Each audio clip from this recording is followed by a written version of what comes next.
You got a picture there, Dave?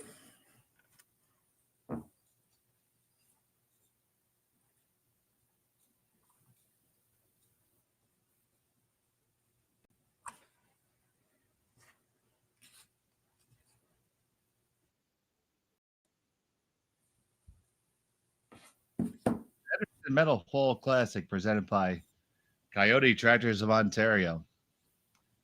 We have this match here between Korey Dropkin and Brad Gushue here from the YNCU Curling Center in Sault Ste.Marie. I'm Dave Schmel. I'm joined by Jim Nix today. And Jim, I think we're in for a good fight today. Yeah, I think it should be interesting. It's sort of have the wily veteran of many years of curling with Gushue and somebody who's not new anymore on the scene, but it's still pretty young and pretty new relative to Gushue. So and has proven to be able to win at the highest levels as well. So I think it should be a great game. Absolutely. Korey Dropkin, obviously from the U.S. in the U.S.'s high performance program. Originally from the Boston, Massachusetts area, now up in Duluth, Minnesota. From the Broomstones Curling Club. His third, Andrew Ste.Marie, selling into the hack. Second is Mark Fenner, and the lead is Thomas Howell. Here we see Ste.Marie firing away.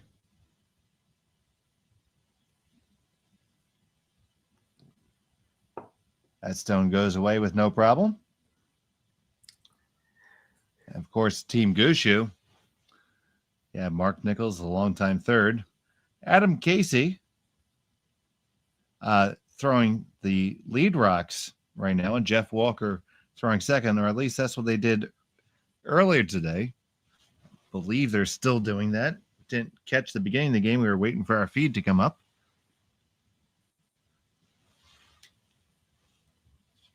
Yeah, Adam had a bit of an injury last week. His team Gushue with the. Go ahead. I'm sorry. No, that's good. I was just going to say he had a bit of an injury, and he was unable to use his arm as good as he should. So he didn't do a lot of sweeping, but he certainly looks recovered. I've seen enough of games in the last couple of games that they played that he's going full out for sure. Absolutely.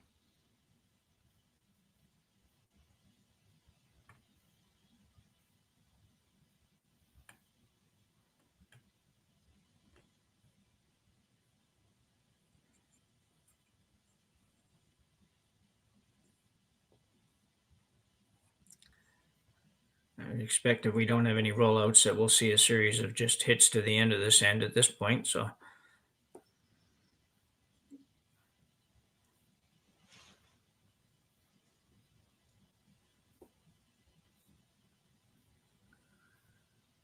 So Mark Nichols was able to call his last game, and he was on point with his takeouts, especially the up-waiters. They were fantastic. Yeah, he's just a super solid player.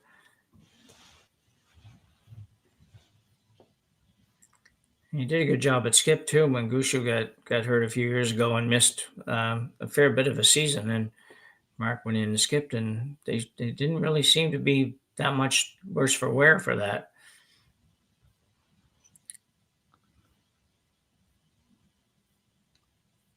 We're still trading hits here in the first end. Both teams finding their way here.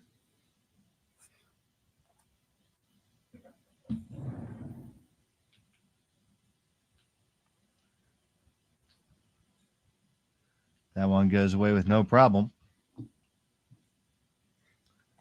Now Gushue already over at the other end. Knowing what's coming, both teams willing to bank a little bit of time here in the early going. This game is on the clock. Not many of our cash spiels are. But this one certainly is because, well, frankly, there's a lot of cash in the line. $106,000 in the purse this weekend. And not surprisingly, that's brought out a lot of the talent.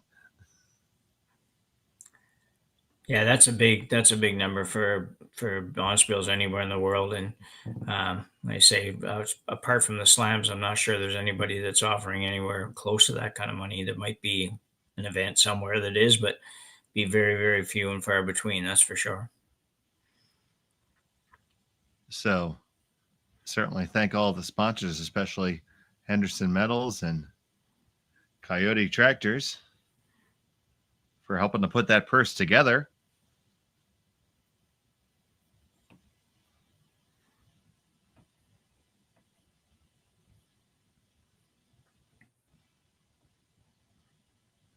So here's Korey Dropkin, the Massachusetts native.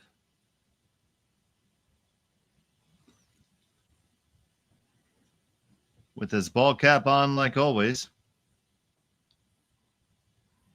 He needs to get by that one. You know, he's by easy. Yeah.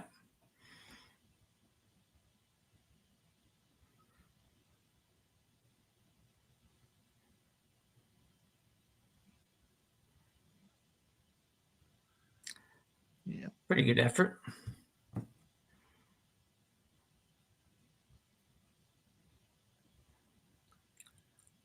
And now Gushue with his final stone's going to look for the blank.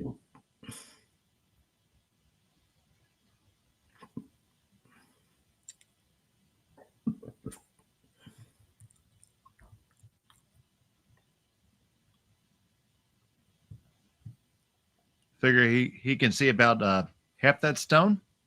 Yeah, I think that would be about right. Certainly, and from that hack, maybe even a touch more than half, but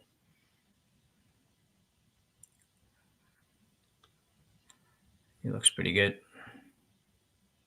Final stone on the way, and the blank attempt is made.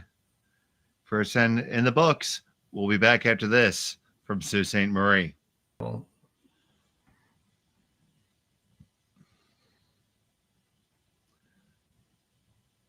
And we're back here in Sault Ste. Marie. And number 2, Brad Gushue still with the hammer here. Scoreless game. Dave Schmel with Jim Nix. This match between Gushue and Dropkin.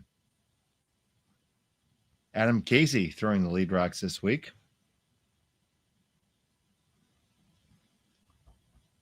He is the alternate on this team as they await their new arrival, Brendan Botcher.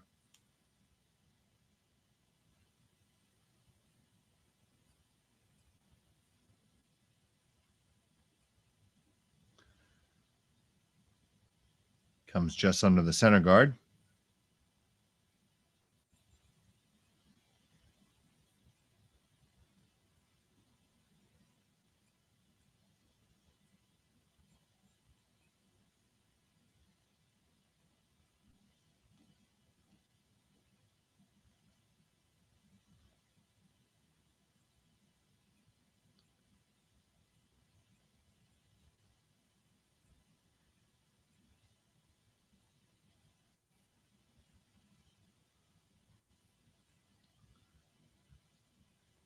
Thomas Howell brings this around right up to the face of the shot rock and taps it back just a little bit.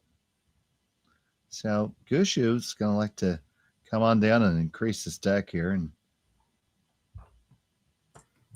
yeah, it's a pretty typical kind of start for these teams that they'll do this a lot in the first 3 or 4 shots and then sort out who has an advantage and who doesn't and what needs to be done to make that happen. So, yeah, not uncommon at all. It's going to move a long ways, but it will. Yeah, we've seen tremendous finish on these stones. They were textured overnight. So now it's the 4th game on the rocks since they've been textured. So probably evening out just a touch, but still curling a lot. Yeah. Yeah.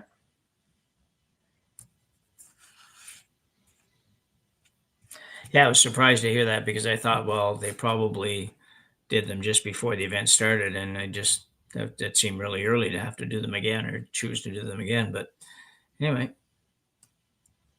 curlers like to curl.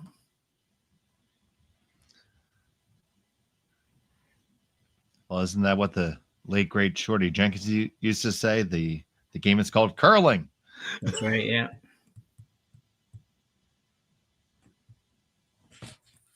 That's a nice shot there.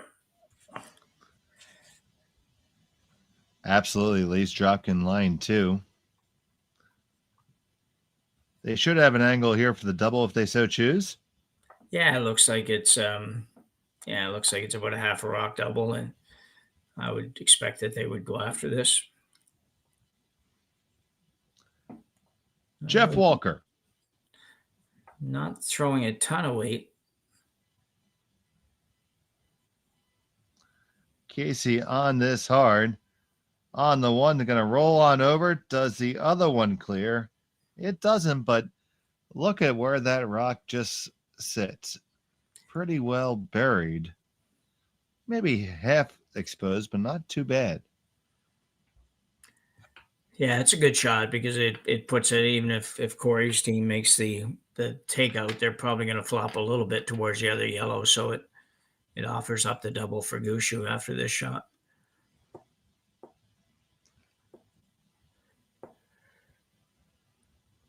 Jeff hit it about exactly where he had to, so obviously they weren't going all out to make the double, or he would have thrown it harder.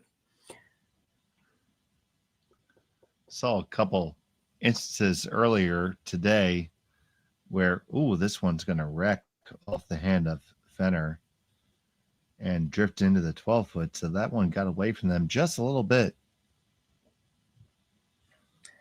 Yeah, a little bit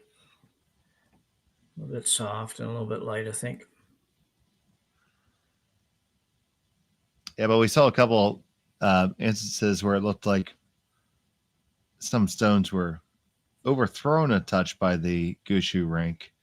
So maybe a little adjustment from the skip there just to make sure he makes the better half of the shot. Because, each shot has a way to make it and a way to not make it. And as long as you're more on the good side than the bad side, you're generally okay. Yeah.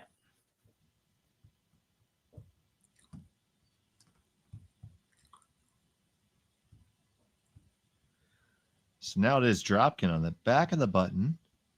Gushue on the top four. He's calling for the quiet weight hit and roll from Andrew Ste.Marie.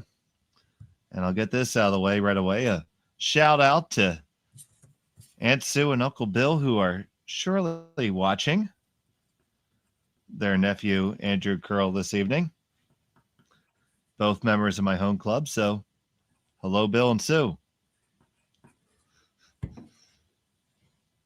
A good chance for Dropkin here if they can make this right to be able to be in a pretty good position. It's got a curl, though. Not going to quite do it.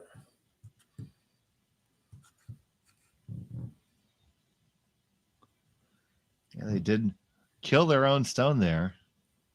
Now it's going to give Gushue a chance to lie three with hammer.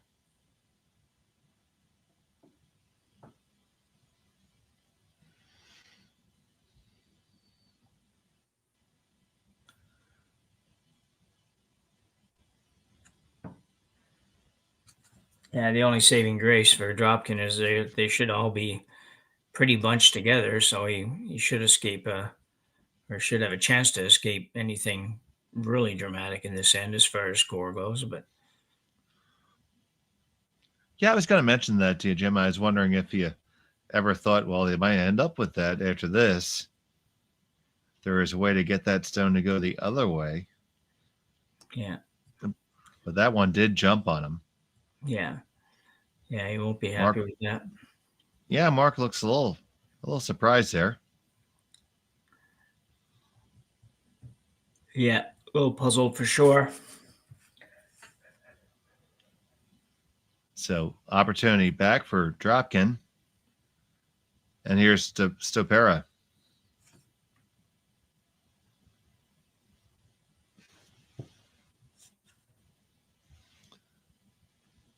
Fenner looking to hold the line. Now Hal's going to carve it over just a little bit. That was nicely done.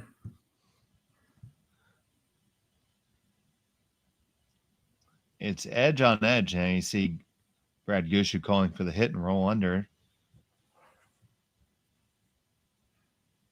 You have to think that's still going to be accessible for Dropkin after this stone. Yeah.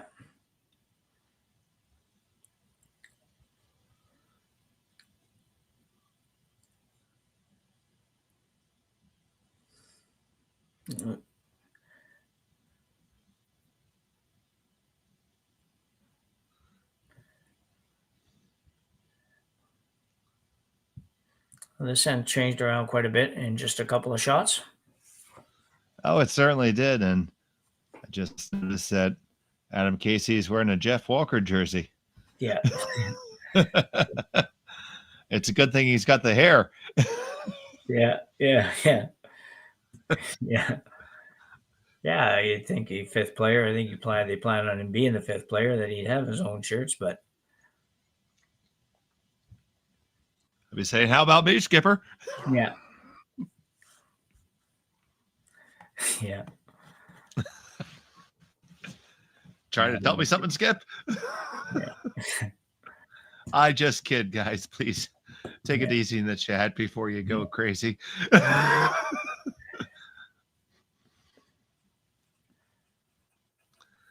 So Korey Dropkin with his first here. He's going to try to bury one in here and really apply the pressure to Brad Gushue. If he can get the hit and the big roll. He's really close. There's the hit. Do you get that perfect roll? You know what? That's pretty darn good, buddy. Yeah, that's very good. That was a long roll. Here we see it again.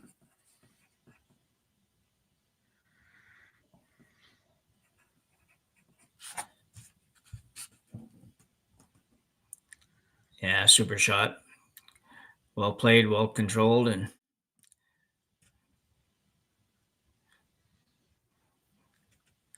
don't know for sure if Gushue can make the double here, or if he just wants to make sure he gets that one off the forefoot.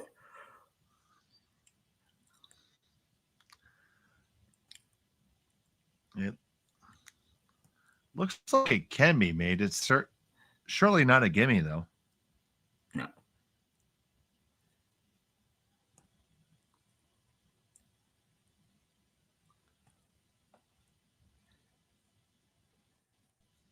So here's Brad Gushue with his first in the second end.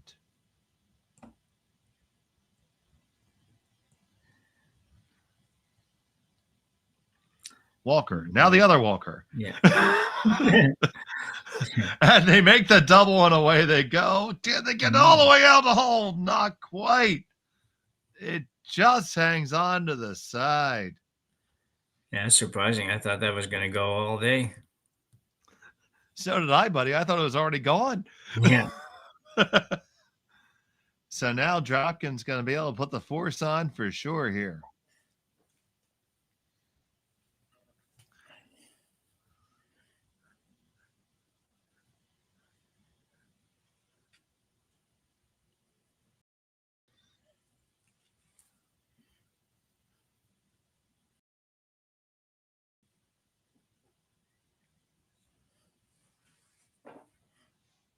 Korey Dropkin with his final here in the second.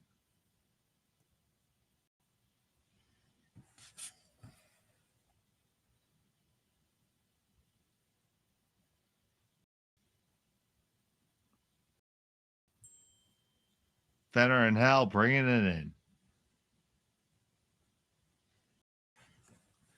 You're going to try to work it over, bury it, make it as difficult as you can. Parks it pretty much right on the lid. Yeah. Yeah, I think he has to probably move it a couple inches maybe to score. Can't quite tell where the button is there. Does look like the pin is covered by the stone. Maybe just by a hair. So Brad Gushue is going to go to his favorite intern here.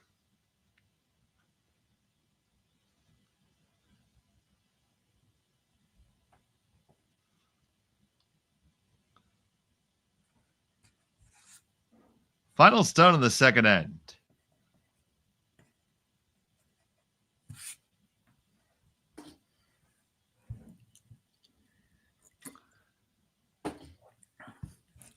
Needs to put it on the pin, has to move this Dropkin stone just a little bit. Casey trying to work it over. It needs to curl, it needs to bend. It's going to get there, move it enough and stay there. And one green, I think, yeah. Yes, it does. It's one green. They go out of the way pretty quick. So score 1 for Brad Gushue. 1-0 after 2. Here from Sault Ste. Marie. We'll be back on Curling Stadium. Usually. Yeah. We're back here at number 3. It was a single point for Brad Gushue. And now Korey Dropkin's going to have the hammer. They're throwing the yellow stones here in the Henderson Metal Fall Classic, presented by Kioti Tractors of Ontario. Yeah, good job by the Dropkin team forcing Gushue to 1 in that last 10, and good job by Adam Casey on Brad's last shot, because he went right from release to stop, and he needed every bit of it to get it to move over and to get it together there. So good job. Yeah, it wasn't just the curl. It needed it for the weight more than anything else, I think, buddy. Yeah, needed it. Yeah, for sure, yeah.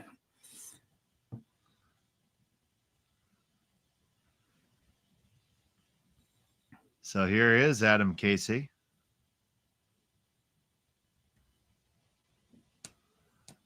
On the lead stones.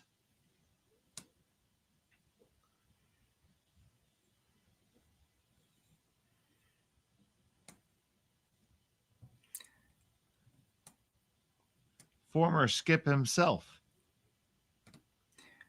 Yeah, I think he's played most of the positions really over the last 10 or 15 years or so, whatever it's been.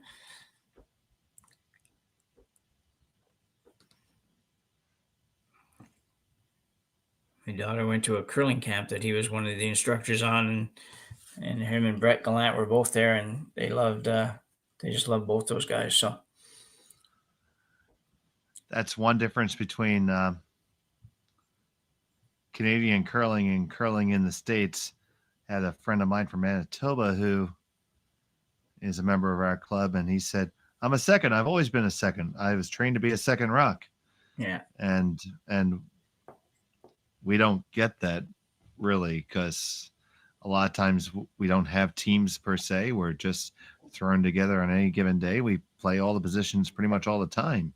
Sure, yeah, people might skip more often, but the whole fact that you're trained and say, oh, you're going to be a second. Yeah, you should be a second. Yeah. That doesn't make a lot of sense to a lot of people in the States. I won't lie. Yeah. Yeah.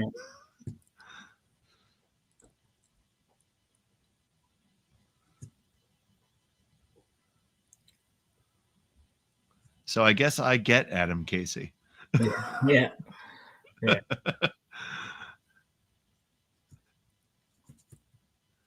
And right now he's going to get that rock right where it needs to be. What a brush. Well judged by the front end there. Yeah, really good shot. I don't know. I assume that's what they were trying to do. I thought at first maybe they were just throwing a little freeze on the yellow one, but maybe they were going there all along. And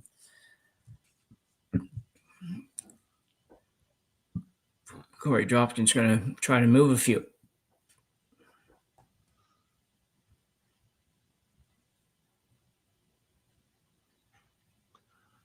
Here's Fenner firing away. Needs to curl up to hit more than one. It's just going to be a straight peel. Yeah, he definitely would have liked to have got a couple there, but needed to come up, like you say, about probably another inch or so to get two.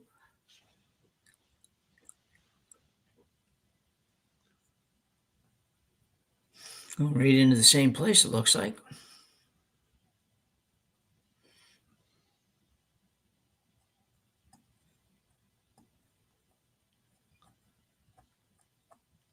Walker with his second.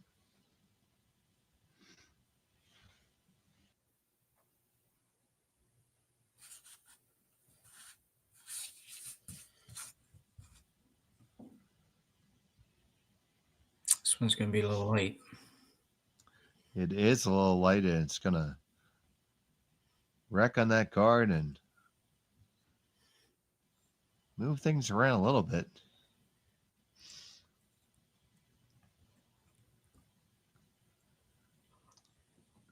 Don't know if that necessarily hurt Gushue there, though.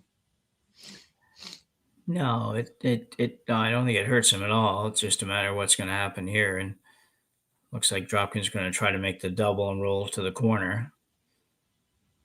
So a lot to ask for, but I think he's going to be really close to doing that. Going to roll. No, had hit a little thinner.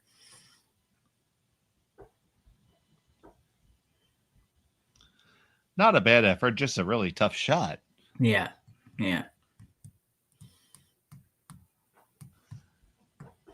Sometimes those ones look really easy when the rocks are dead even like that, and they're whatever, about 6 inches apart, and that can be really hard to get rid of both rocks. You got to hit it better than you think you need to hit it sometimes to get rid of both.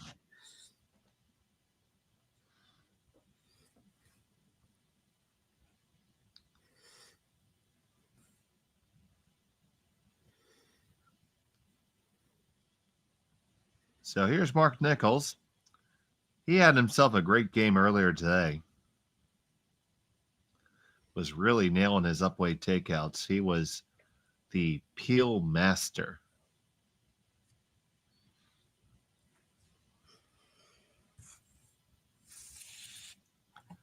Casey, another big scrub.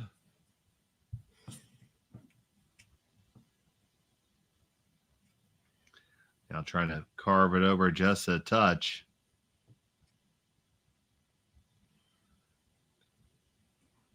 Pretty much what was requested. Yeah, that's pretty good, I think.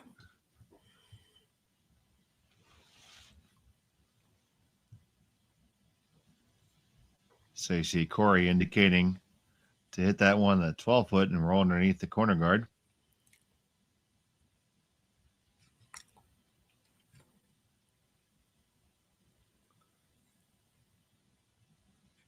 Which may help him in another couple of shots. It'll take a little bit of doing to get it to count for you, but this one's got to curl a little more.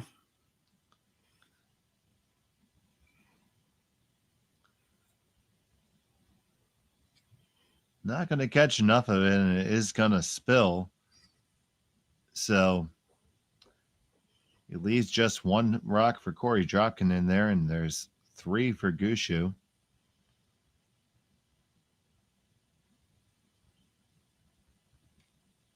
Looks like they're content to just draw another one. Yeah, it's interesting. It's certainly, it's where the game is a little different at this level, because a lot of obviously club curlers would say, well, let's hit that, and then we're going to sit 4 or something like that. And it's like, yeah, but big picture, that might not be the best option. When you have players capable of removing 3 rocks with 1, yeah, exactly. Line 4 doesn't necessarily help you sometimes. Yeah.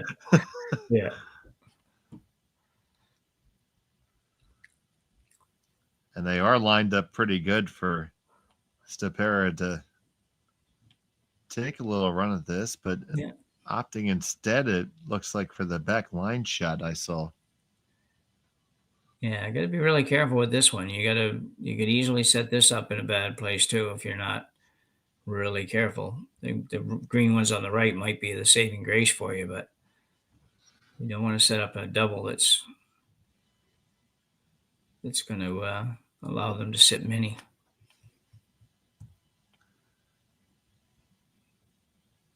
This looks pretty good. Back and forth between the 2 brushers, always a good sign. A tap up, and moves it back. It still Gushue sitting 1, but I think that's a pretty good result there for the Dropkin rink. Yeah, I think that's a really good result.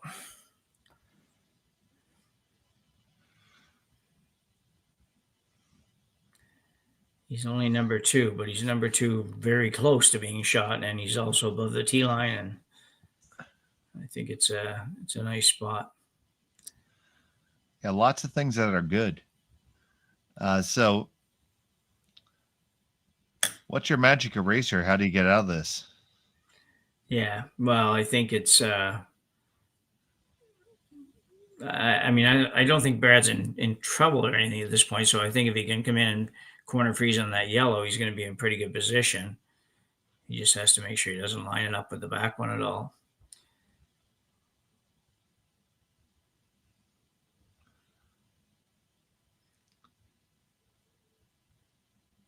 So not troubled, but somewhat concerned. Yeah. Yeah. That's fair.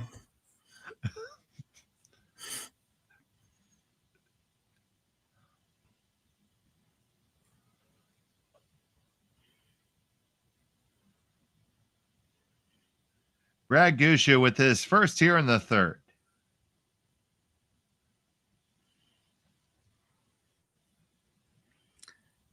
Be pretty sure he's going to be close. Oh, it's Casey really going holding hard. it past the guard. You can't overcurl. You don't want to wreck there.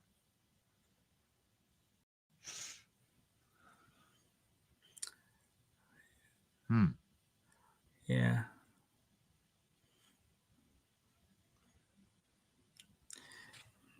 It's interesting. I think he's it just depends on what Corey's going to do here. If he can find a way to get to the green one, then he's got a pretty good opportunity. Just a matter of Do you how. think? Yeah. Do you think you could dig it out on the outturn side? Yeah, I think he can. I think it's I just don't know if he can move it far enough to sit 3 on the outturn. It's just, looking at it from here and recognizing we're actually even a little bit on the wrong side of the rock. But I think he can get to it. It just busts so hard at the end. I just don't know if he can get to it with enough weight to do a lot of damage. But really 2 is a pretty good score, so that would be fine. Just trying to see what he's looking at here. You saw Andrew reference the double off the rock in the 12 foot, but I don't think Corey likes that at all. No. Looks like instead he's going to elect to try to hit everything he can see of his own stone and advance things that way. Yeah, I'm not sure that the double off the outside one is, even though I don't know if it's time to play it, but it might be an easier shot than this one. He hasn't got a lot of room to work with here. Well, if nothing else, you should be leaving one of yours close to the 4 foot, which you might be able to use with your last. That would be the saving grace I would think about this call. So here's Korey Dropkin with his first.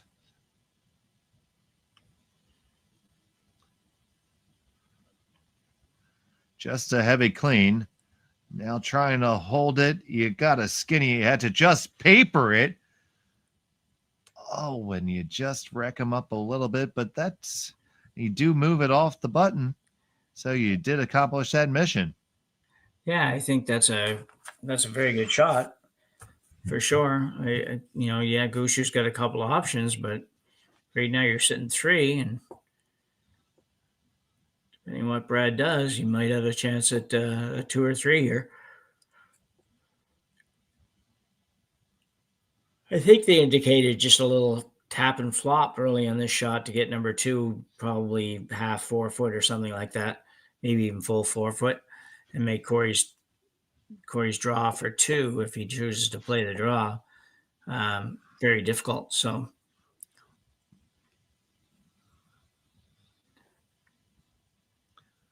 been a very interesting end thus far.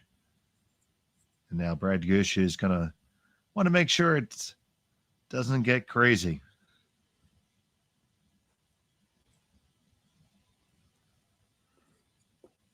Gushue with his final stone of the third. not an easy shot. He's coming across the face of the one that's in there. That's always a little bit tough from a sweep call point of view.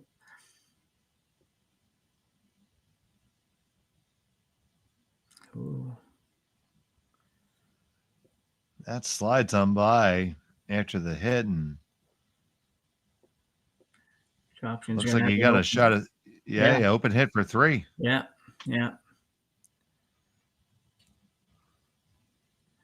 Brad's not too happy. I don't know exactly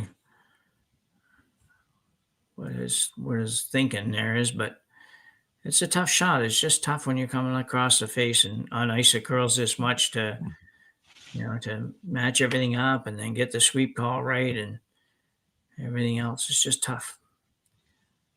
That was certainly not an easy shot. No.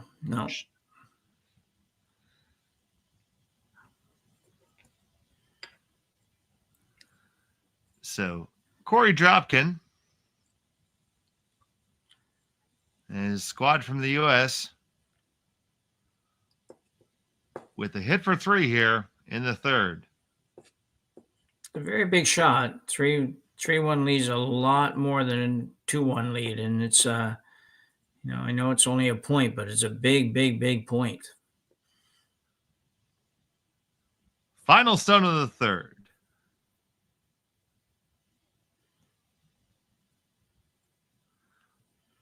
On it, hard to hold the line. You can't lose it. Don't lose it to the wall. You're going to get just past the guard and you make it. Yeah. And there you go. 1, 2, and 3 for Korey Dropkin. It is 3-1 after 3 here from Sault Ste.Marie. You're watching Curling Stadium, and we'll be right back.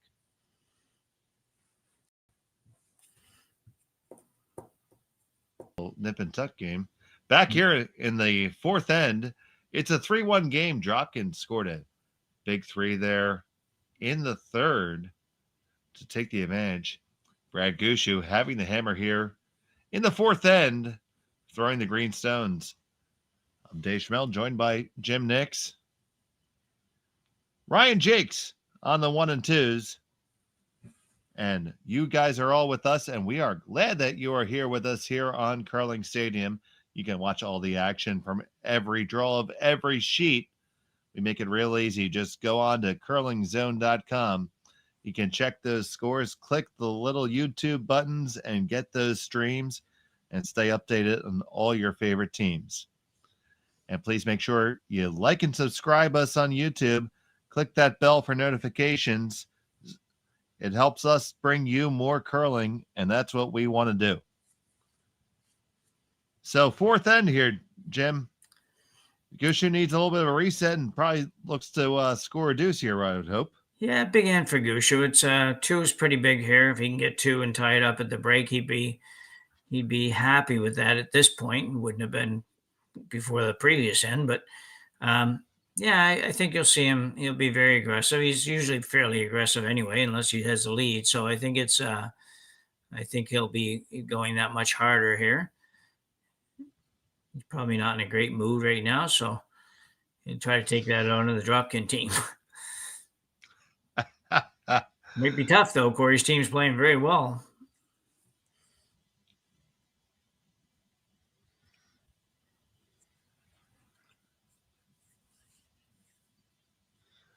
Here's Adam Casey with his second here.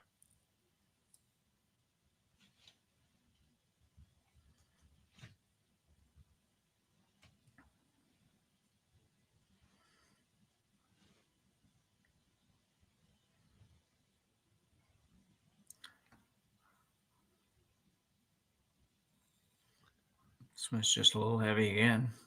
A little heavy, and it just didn't come up the way they were hoping. And like you said, most of that is the weight. Yeah, that's just it's didn't miss it by much, but it's just a big mess here. Or big miss rather, because it just gets in a place where it's not going to do you any good. Anywhere a little bit short of that, and even top 12 foot would have been far better. Well, the Dropkin team is, Korey Dropkin does have a good resume himself. The 2021 men's national champion, silver in 2024, and bronze in 2023. So definitely has been around and been on the scene for a while. They used to go by the Young Bucks. Yeah. I'm not gonna call Korey old, but you can't say he's 22 anymore. Yeah. Yeah. 29 years of age at this point. Yeah. Yeah, that moniker stayed with them for a while, though. That was pretty much what everybody knew them by.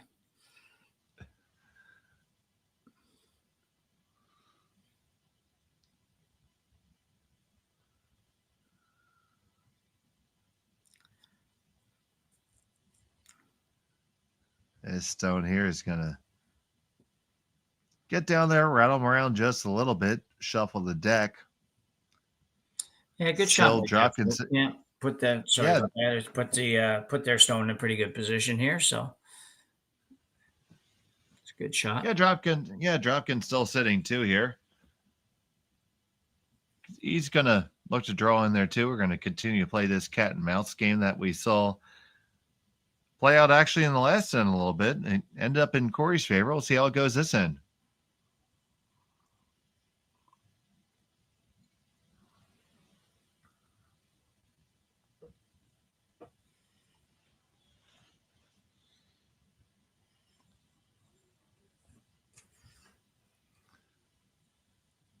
Fenner trying to carve this one in. Probably a little bit heavier than they were hoping for. Yeah, I think it cleared the back yellow enough that Dropkin could just hit his own onto the green and remove it without too much trouble. But interesting to see what Brad's call is here.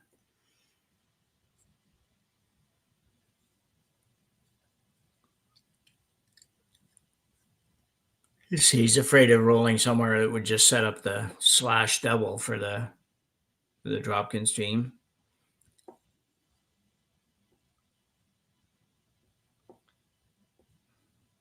I think that would they're having a pretty good good conversation about this. So what do you think are the biggest concerns here? You say the slash double, so if you're worried about that, where are you going to put it instead? Well, I think where Brad just indicated, you can hit that and roll just to the outside a little bit, still sit in decent position. The other option I thought was the top one, just tap the green one a little bit and just change the angles of hair so that you're not lined up on both of your greens sort of thing. So, or both your yellows rather. That should be okay. They will make the double take out there. Does Jeff Walker. It's Gushue, line 2. With no real double to speak of, I think it's it's not really there's not really a double there, so that leaves Brad in a good position to sit 2 after the next shot too. So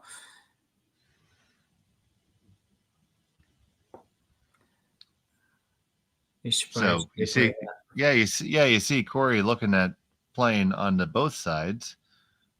Now electing to throw board weight here.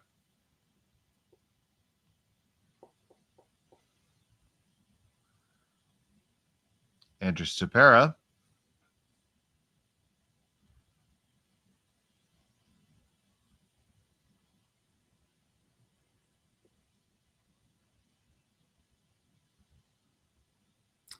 This could be real good too. Sit right there. Nice hit and stick there.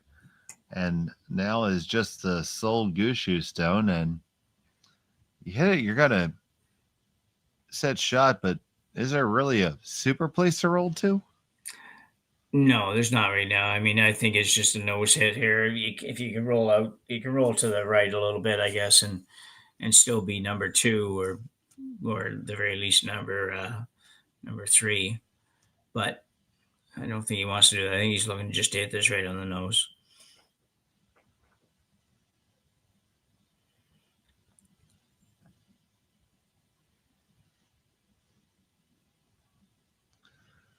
Trying to work this over to get to the nose, and they will indeed.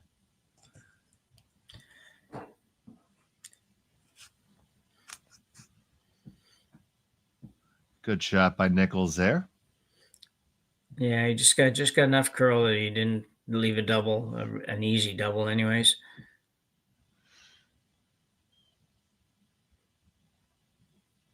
Now you see Dropkin.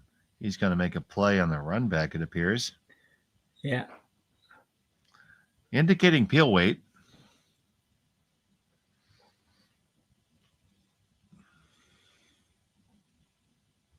Could get rid of all the greens here after this shot, though. Ste.Marie trying to hold it on the one, on the second one. They end up clearing their own out instead, but they do leave themselves kind of cornered to the Gushue stone. So not 100% the shot they were intending on, but not a bad leave. No, I think it's a great leave. Yeah, it forces Brad to do something with it, and there's not a lot of rock stuff to come in this end, so he has to be thinking about, well, even if I can get rid of that, whatever am I going to be, and am I going to set up any kind of a double or anything? Because he really wants to avoid a double at this point. You've gotten to, the 2 rocks left for Dropkin, and really good chance at getting a deuce for Gushue here, as long as they don't set up some kind of a double.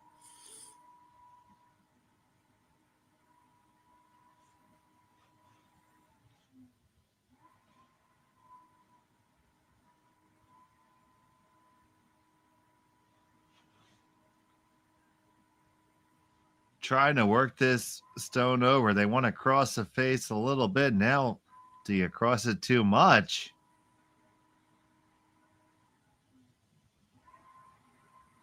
That's not too bad. Now, No. you see Dropkin going right to indicating that he wants to run back the yellow again.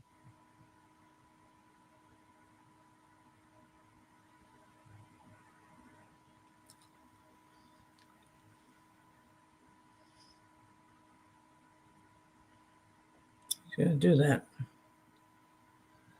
That was his first instinct, and usually you want to go with your first call. That's generally the shot that you want, right? Yeah. Yeah, it's a good way to think about it. If you're having had a hard time deciding, and I'd say 9 times out of 10, your first thought was probably the best thought. So, and usually the one that you feel like you like to play, even if it's not the right shot. So, it's a good way to think about it.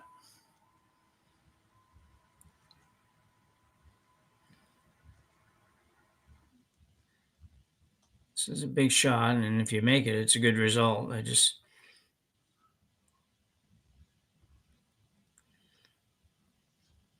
Whoa, yeah, that was pretty good. I will say, indeed, my friend, they all move, and it's only a Dropkin stone left in the house. How about that? Yeah, that was a great shot. You see Korey coming out here, and he's going to slide right down with it. And really not a lot of sweep until right now, a little bit just to make it move, and just a perfect shot. And Korey had to show off and slide behind his stone the whole way so we couldn't see it. Yeah. It's you don't see people slide that far too often anymore. Everybody's knees are too sore for that. You saw a big smile on Korey's face there in the back. Yeah, that's well deserved. Yeah. Well deserved. That was a hell of a shot. Yeah, exactly. Yeah, you can't take that one away. It was it looked like he would at least be pretty safe to keep one of the green ones around.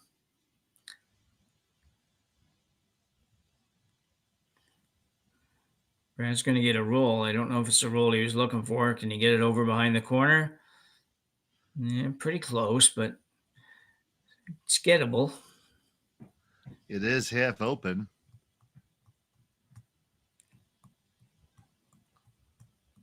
And heck, if you're going to throw that run back triple or quad or whatever the heck it was, you better be able to make this. Yeah. Yeah. I lost count as to how many stones moved there. Yeah. Well, he's going at this like fairly firm too with that ice. So I guess it helps that you just threw that way. You're good. That's what's in your muscle memory at the moment. Yeah. So Korey Dropkin with his final here in the fourth. Looking to pick out this rock from Brad Gushue and force him to take the blank. Although it might be a split if Brad wants to take it on, but let's accomplish this one first. Yeah, I don't think it. I think it's a lot further out than we see in this picture, so I don't think it's really there. Waiting for it to curl. This one looks pretty good. It's going to clip it, and away it goes. Nice shot by Korey. Yeah. Yeah, it wasn't, for these guys, it wasn't a real hard shot, but it wasn't a gimme either. You could only see probably 3 or 4 inches of it, and it wouldn't take much to miss it, anyways. And with that, Gushue has delivered his final stone. It's a blank end. Yeah, I think After four, it's 3-1. We'll be back after this.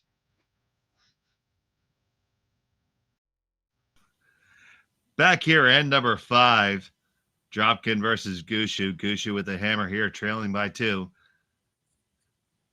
With the hammer, and when we get a moment, we're going to take a big shot at what changed the complexion of that last end.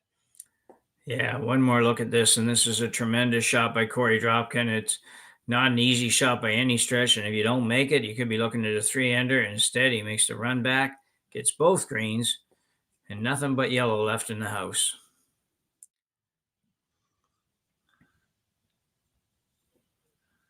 That truly got himself out of dodge, and you're right, Jim. If you miss that, it's trouble. Yeah. It's almost a gimme too, and you're gonna have to do something good on your last one to be able to prevent a 3. So, great shot.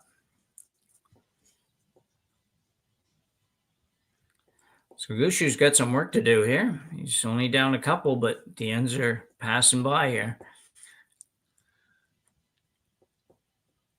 The ends are passing by, and the Dropkin rink looks to be pretty well on point right now, honestly. Yeah, they really are. Yeah, they're not doing much wrong, that's for sure. And again, we do have 28 of the very best teams here, attracted in no small part by the $100,000 purse here at the Henderson Metal Fall Classic. We thank them and Kioti Tractors of Ontario for putting up all that extra money.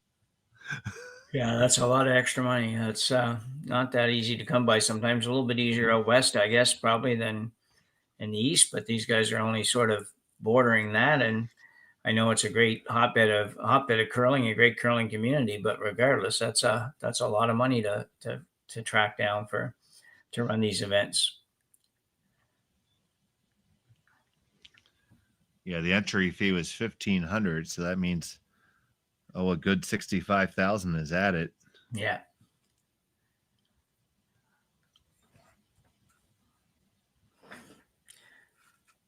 Yeah, I mean, if just entry fee alone at $42,000, that would be not a bad purse for most bonspiels. So to go out and find another $65,000 is an impressive job by whoever was in charge of doing that. And for those of you looking for score updates, we'll get them to you in just a minute, but you can always grab them right at curlingzone.com. All the updates from all the sheets are available, and all the streams, all the links, we make it nice and easy. You can click right on the little buttons, and you'll get right to the stream of the game you want to watch. You can keep track of all your favorite teams. Jeff Walker now being asked to play the out-turn freeze to the rocks in the house.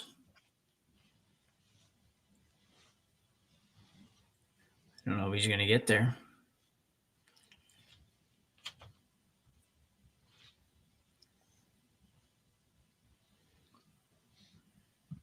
He does get it right there.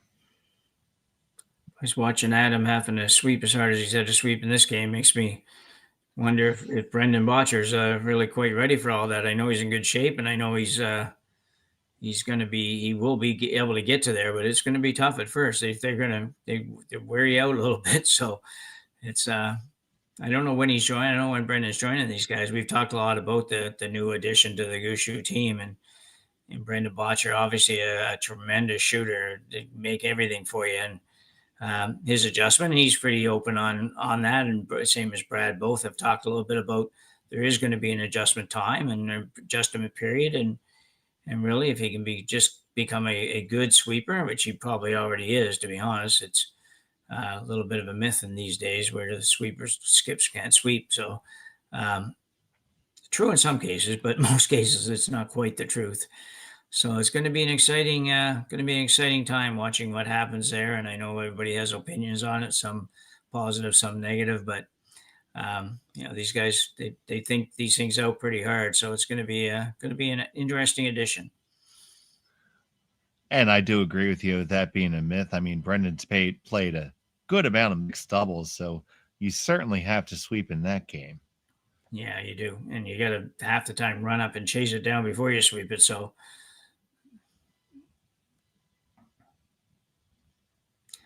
Gushue's got a couple rocks in the house here. He's going to have one more in here in a minute, I think. Oh, no, he's going to come right up over in front of the guard. Don't know what exactly happened there with that one, but he will not be happy with it. A quick look around the rings, Jim. We have Epping 2-0 over McEwen. Schuster 2-1 against Mike McEwen. It's Mike McEwen with the lead. Morizumi 3-2 over Brad Jacobs. Maeda 5-0 over Simmons. And Abe 4-2 over Kui. That's interesting. Kui's having not a good weekend so far. So that is a C event game. So yeah, loser of that game will find their weekend ending. Yeah, another team that's waiting for their fourth player to be able to make a to join the team basically. So Adam Shlinsky is playing mixed doubles this weekend as well. I think on the U.S. side, I think if I remember right. But anyway, he's playing mixed doubles and wasn't able to make this, but he'll be joining them for probably their next event, whatever one that might be. But these guys play a lot, so it's probably next weekend or the weekend after at the latest. Here's Mark Nichols with a stone on the way. Casey tried to hold it on. You might be able to get them all to go right now. Hit the one. There goes 1, 2, and 3. They're all moving. Do they all go? And tell you what, that's a great shot. He's sitting two. Two of them go, and you leave yourself sitting two. Once again, Mark Nichols on the hits. Yeah, I don't know. I don't even know what hits what and everything else, but he throws it, hits it into the pool, and everything was just lined up well. And then Jeff made sure he got that one over behind the corner without sweeping it out past the yellow. So great job. The doubles here return though for Dropkin. It's pretty flat, but I think it is there if you want to throw it with enough force here. That is going to be the call for Andrew Ste.Marie here. Yeah, there's very few competitive players that can't throw the high hard one anymore. Some better than others, but he's probably pretty close with this. On the one, work on the way over, and bang, bang. Not only do you make it, well, you didn't clear it, but you got two under cover. That's just about as good enough. Yeah, you'll see it again. These guys just make this look so easy. This is not an easy shot. These rocks are pretty flat. You got to hit this solid to get this over to the even to get it in the neighborhood of the green one, and he makes it really easily and get the perfect roll. And like you say, Brad really can't do anything with those rocks over there. He's going to have to come around the front, I think. Looks like an out-turn draw around, so still an opportunity. He's got guard to work with, so still a chance for Gushue to manage to manufacture a deuce here, but they're going to have to make three really good shots in a row, I think. Right now, both these teams are making it look easy in this end. Yeah, they are. Yeah. I assure you it's not. No. Hitting one rock is hard sometimes these days. Adam Casey working this one again. Adam's pretty much going hard on every shot. They really need to bury this. They want to make sure that they get over there where it's a little bit difficult for Korey Dropkin to remove it. It's one of those times, I think, too, Dave, where, our theory always is, well, let's make sure we leave it above the tee line so they can't freeze to it. And when you're down 3-1, you're trying to manufacture 2. Sometimes you just have to say, we got to bury it. I don't really care if it goes behind the T line. We're going to need a break somewhere to score, and let's see if we can make it happen now. That's a really good point, Jim. I was going to ask you about that very same thing. You took the words out of my mouth there. Oh, sorry about that. No, it's okay. I hope they tasted good. Yeah.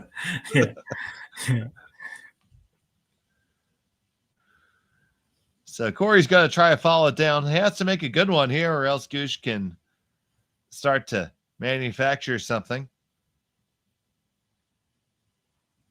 Korey's having a pretty good game so far, so I would expect this to be very close.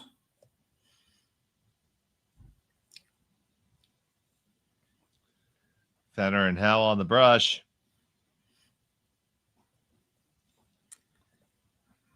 Sweepers back and forth, back and forth. He's got to be in the neighborhood. That's usually a pretty good sign. Needs to find its way home, and that is not too bad at all. No, pretty good. I think it could have been a little bit better. I think they just kind of got a little excited on the brooms, but I think they could have got it a hair over and a hair shorter and would have been better, because I think Brad can remove this. It's not easily, but he can. But he'll leave Korey Dropkin the exact same shot, and if Korey makes it good, then the end's over for Gushue. So, but Jim, would you ever give a thought to looking at the other turn here? In turn side, yeah, I have to have a look at it here. Yeah, you could. I think it's going to be harder to get to the yellow, but the staggers are right that it seems like it'd be easier coming into the yellow from the intern side. I just don't know if there's enough room past the guard to get there. And they certainly should be familiar with this one. That's obviously a huge part of it, having the familiarity with the shot that you're calling. Yeah. Especially when you're down with skips rocks. Yeah. Oh, yeah. Here's Gushue with this first. Trying to work his way down there. Now, Casey on it again and again. They tap in to move things around. And it is Gushue sitting shot right now, right on the pin. Well, he did free it up a little bit, though. If he ever could get a miss somehow, he has a little better chance of moving that. He clearing the back one and picking up the extra point. What's his name? Andrew Ste.Marie was indicating maybe to hit about a quarter of or half of the green one and they'd catch her on the side, but I don't know. That'd be tough too. That was Andrew's first instinct, and I think it might be there, but like you said, that's a pretty tall order. That's a double whopper with cheese. Yeah, that's I think the draw makes the most sense. I think the other shot is possible for sure, and could maybe get rid of all the green ones. I just don't know if it's worth the go. I think a little freeze on it would be pretty good. Move it 2 inches would be okay, but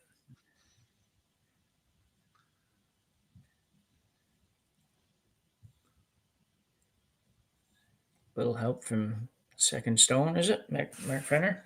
Yeah, that's Fenner coming on down to give some input.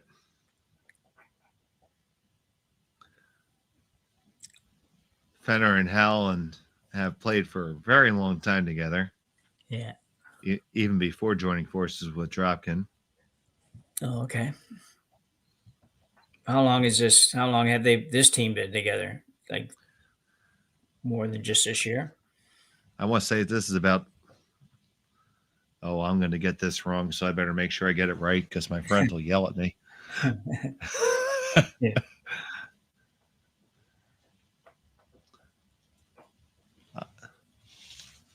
I had to guess they'd be like everybody else. They would have tried to do it in term ready for the quadrennial.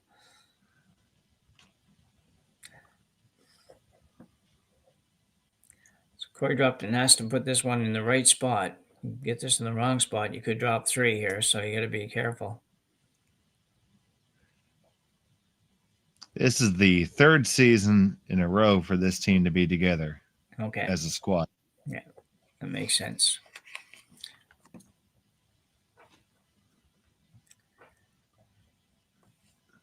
The year prior, as opposed to having Andrew Stopera, it was Joe Polo throwing third, lending his tutelage, so to speak, to Korey Dropkin. I do remember that being the joke, that he was the old man amongst the young bucks. Yeah. It was the young bucks and Joe. Yeah. And he had, I don't know if I just don't even know if I'm imagining this or not, but he had kind of sort of semi stopped playing for a couple of years, hadn't he, Joe Polo? Yeah, for a little bit, yeah. Yeah. So Gushue has to make a good one here.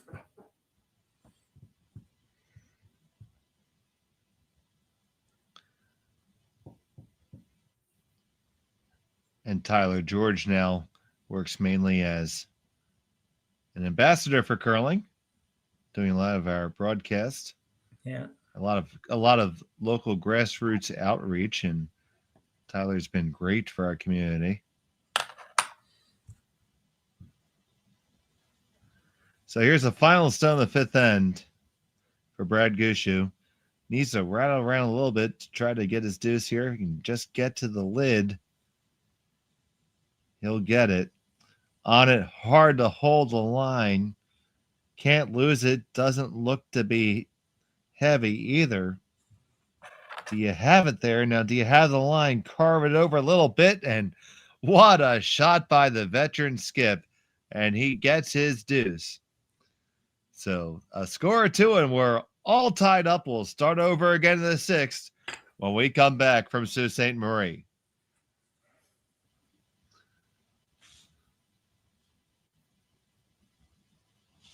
We're back here at number 6. Apologies if misspoke. Fenner's the lead on the team. But I'm going to blame you, Jim, because you said second stone. Yeah. Oh, did I? Yeah, I might have, yeah.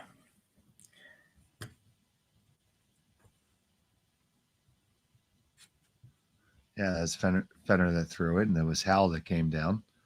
I got my boys confused for a second. I do apologize. Okay. Mea culpa, mea maxima culpa. Okay.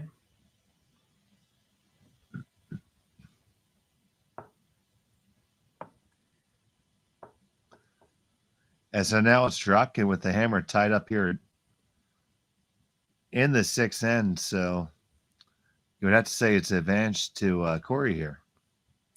Yeah, although you just, you got to feel a little better if you're the Gushue squad. You haven't been able to put a lot together, and you managed to make that do. So you're going to be feeling a little bit better about things.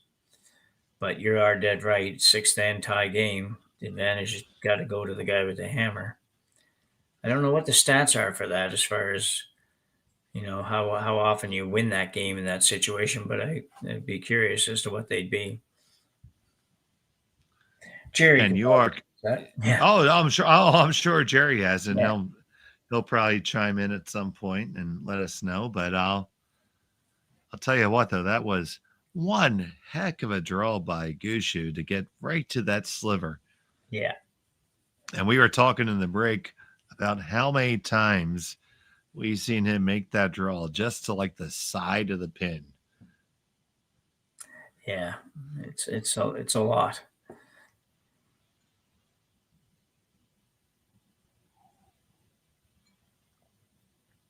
That's one of those things. If you're Korey Dropkin and your opponent makes that, you just tip your cap and say, "Nice shot, Skipper." Yeah.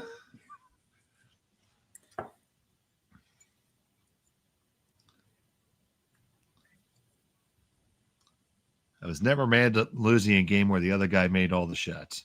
Yeah.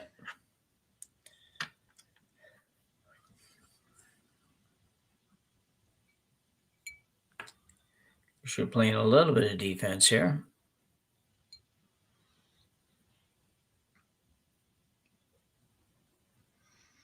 The run back does not remove both stones, but not a bad leave. Yeah, good result. Yeah.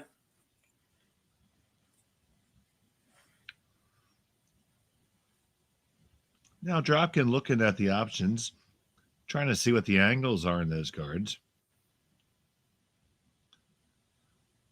Looks like he does want to clear something.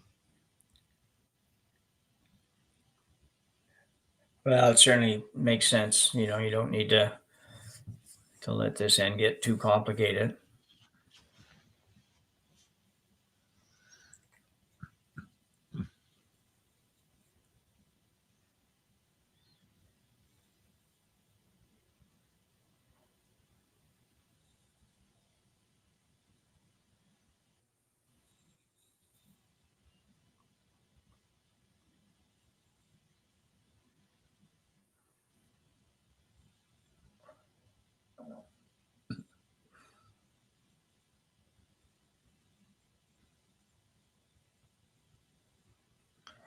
So that mission is accomplished there. So if you're Gushue, are you pressuring hard to force Dropkin to a blank here? Yeah, I think. Yeah, well, you'd love to force him to blank, and at the very least force him to one. Although he wouldn't be terribly upset with taking one, but he wasn't quite sure what Brad was going to play here, so he's on the guard. He's actually going to try to guard the green one, even though it's not shot right now. He's hoping it might be at some point. That's a good draw, good guard.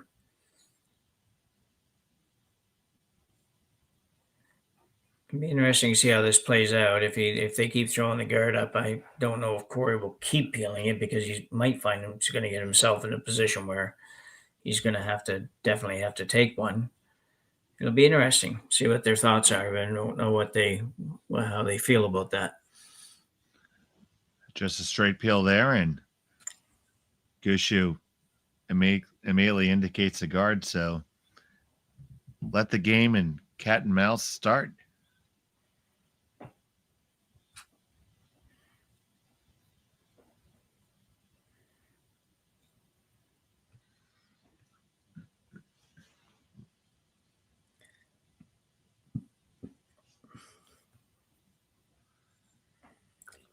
Stone on the way from Nichols. Needs to curl over a touch. Also looks to be a mite heavy. Yeah.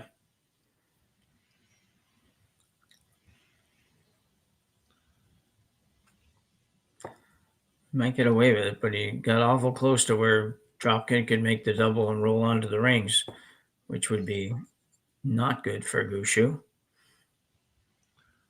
I'm not entirely convinced that shot's not there, but we'll see. I think it is there. I think it's just, it's a little bit more difficult than it would have been if he went another 6-8 inches. But shot from Ste.Marie.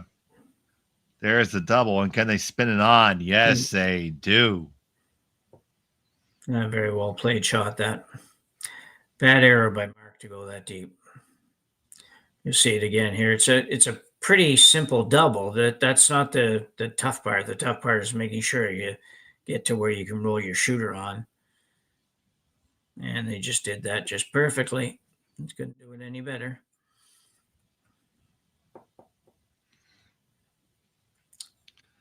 So now it's Team Gushue chasing here a bit.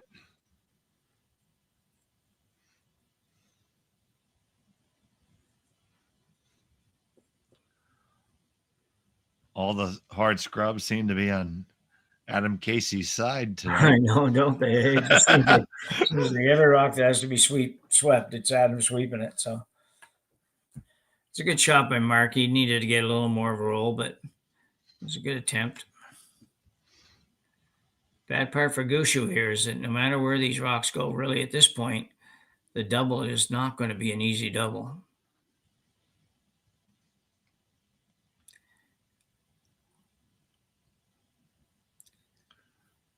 So trying to curl over.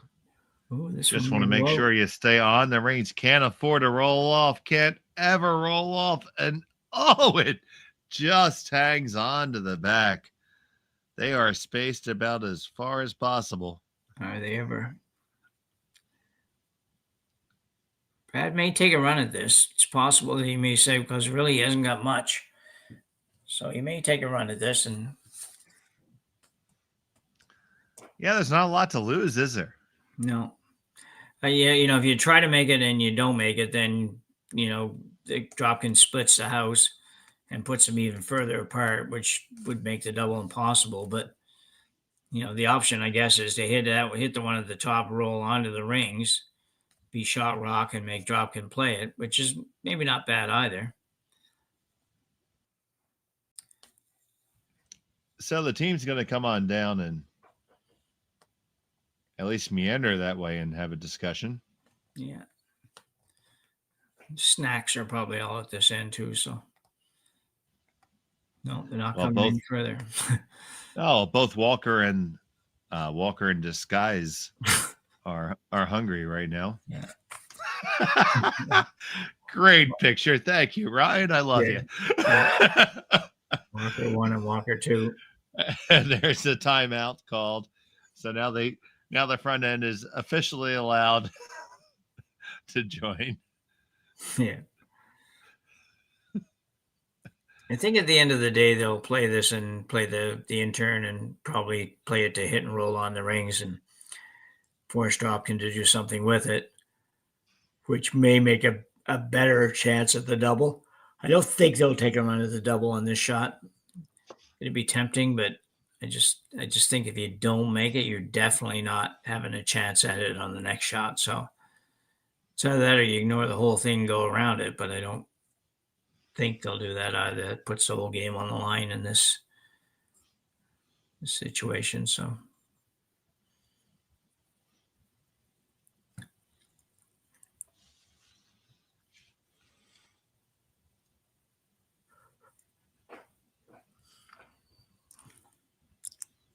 if you could get over there in a position where Korey couldn't necessarily play, the hit and roll back to the center, that would be a successful shot for Gushue.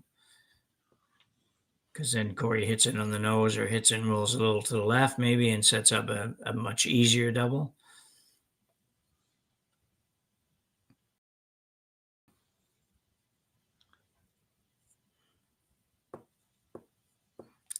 So he's going to play a hit of some sort anyways. We know that much.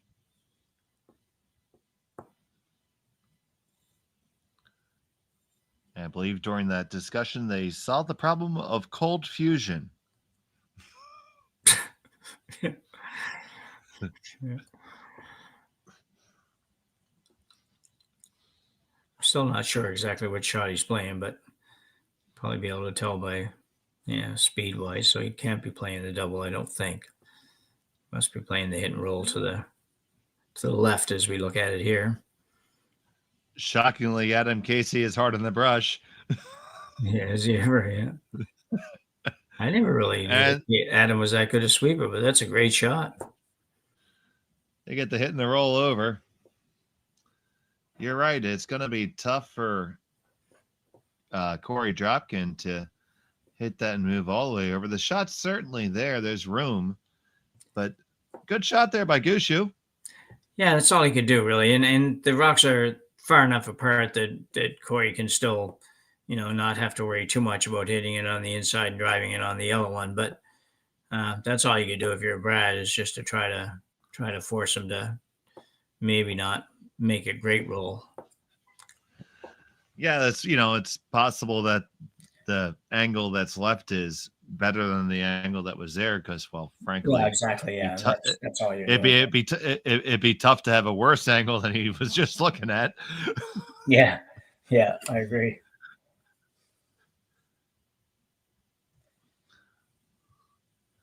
So here's Korey Dropkin with his first of 2 in the 6th end.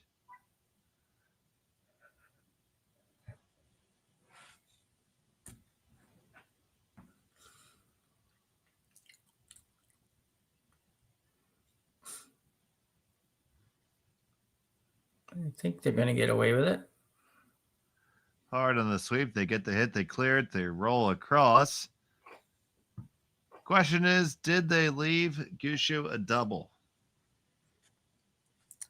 Well, there's definitely a double there, but it's not an easy double for sure. It's probably a quarter rock. You got to throw it, right? I think so. Yeah, there's just you just don't have anything to make Korey's shot hard at all. Like I mean, yeah, if you make a perfect roll, you get to the tee line in front of that yellow one, but that would be a perfect roll, and it still wouldn't even make it impossible for Dropkin to get his two. So I think you got to take a run at this.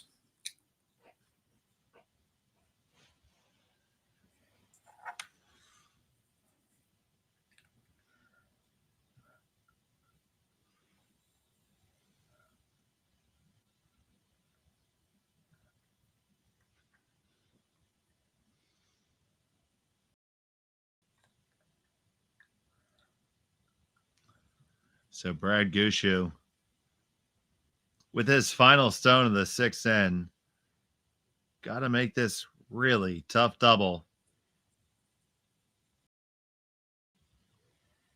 He's going to be in the neighborhood, I'll tell you. It's going to be really close. You're off the one. Come on across. Do you make it? Yes, you do. Great. What a spectacular shot by Brad Gushue. Yeah, it's a tremendous shot. And actually, even stage, you'll see it here again. There's not a lot of room for error on this. The rock is curling away from the one you're trying to make contact with, and you're only trying to hit an inch of it. As you can see, just absolutely perfect. Called very, very well. Swept perfectly. Great curling shot. Now, Korey Dropkin is going to have to take the blank here and move on with hammer in the 7th. Final stone, event number 6.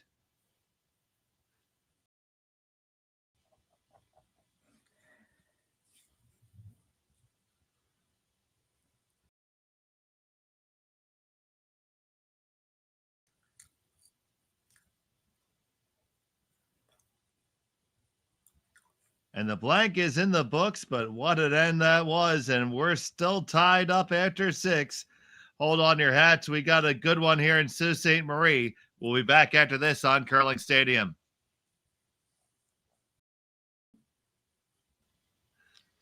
7th end.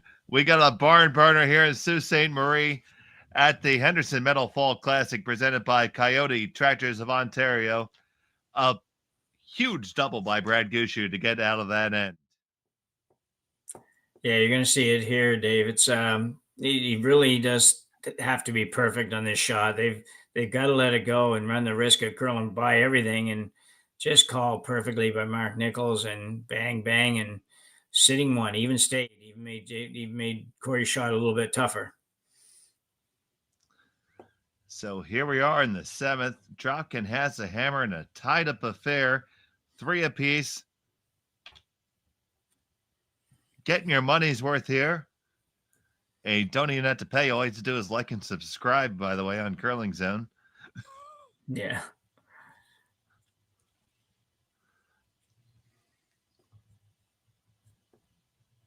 So yeah, the center guard up, and Gushue's going to come up right on down to shot stone. So mentally, you have to not let that deflate you if you're Korey Dropkin there, because you had to feel really, really, really good about where you were there.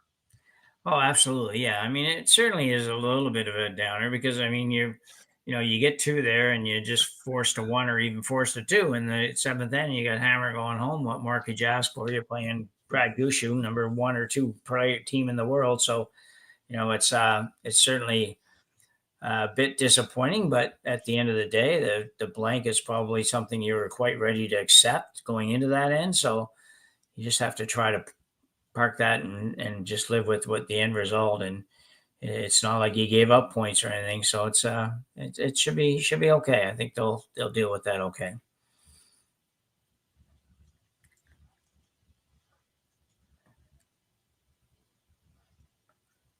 Probably deal with it a lot better if they win this game though than if they don't. So it's oh, well, isn't that for sure? Yeah.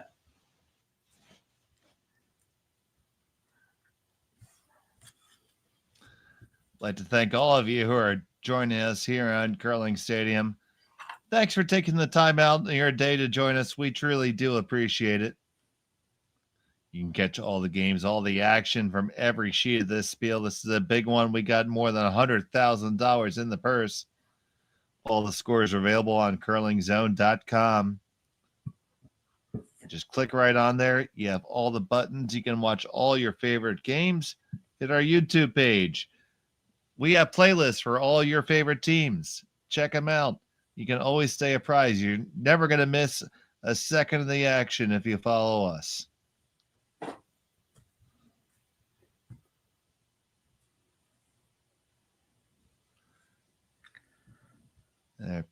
Peel the guard there. Yeah, he didn't really have any option. It's hard sometimes when you look, you say you're sitting 2 and it's behind the guard and everything. We should just leave it there, but that's never a good thing at this level. It would come back to haunt you 9 times out of 10.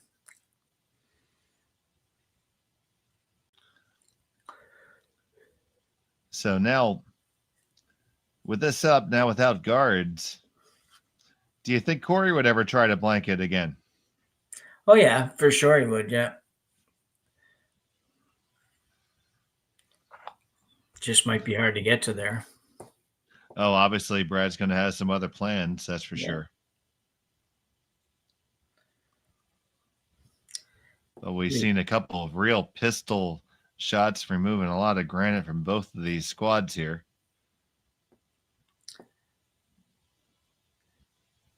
Yeah, it seems Korey's content with just removing the guard as well on this peel. And the only way I think you're going to get to a blank is if he chose to run one hard back into the pile and eliminate a few rocks. But that would probably eliminate his rocks as well. And maybe only his rocks. So I think I don't think he's going to do that. Here's another straight peel.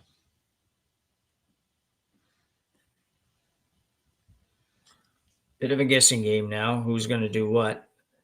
It's pretty simple at the start. You know what either team is going to do for those first 3-4 shots, and then all of a sudden it gets a little bit more difficult to predict as the rocks gather in the house. Yeah, you saw Brad indicate for a second that, considering playing a little bit tighter to the rings, but elected to throw the guard with this one.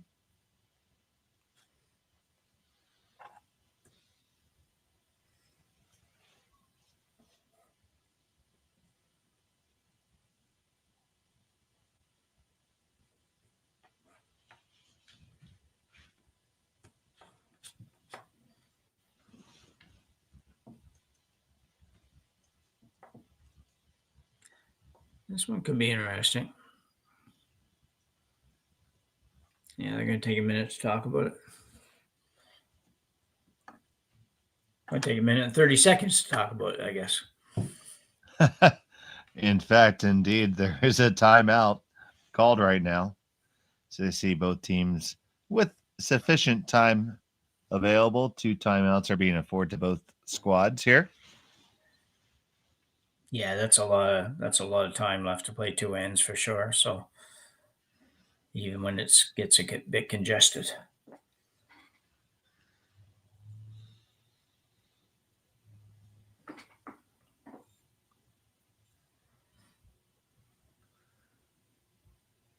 So we see Ste.Marie and Fenner. Now Hal's going to get an invite. Yeah.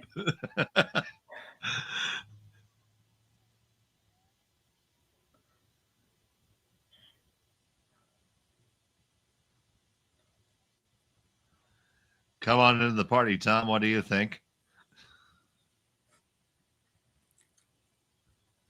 Is that the coach at the other end? Yeah, I'm trying to see who that is.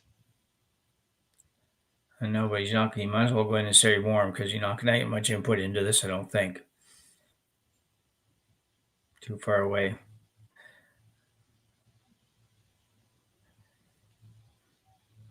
I wouldn't be surprised to see him run the one that marches through, really. Run it into a little bit into the pile or into half of the pile, if you will, and get rid of a couple of rocks, and you're probably going to lose one of yours, but the only problem with that, I guess, is you could get forced to one, but you could get forced to one either way, so I'm pretty sure he's going to run something back. Yeah, I think it is time to make that call. Yeah.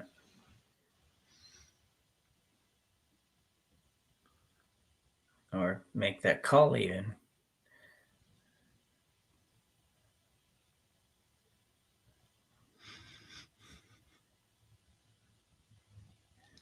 So he's going to play that. I don't know. Maybe he's just playing the straight peel on this. It doesn't. I don't think he'd run it into that rock. I think he'd run it into the other green rock. But so it might be just a straight peel.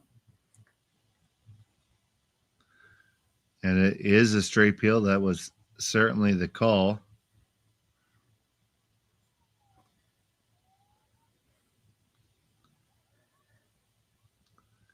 So now, what's your thoughts here if you're Brad Gushue?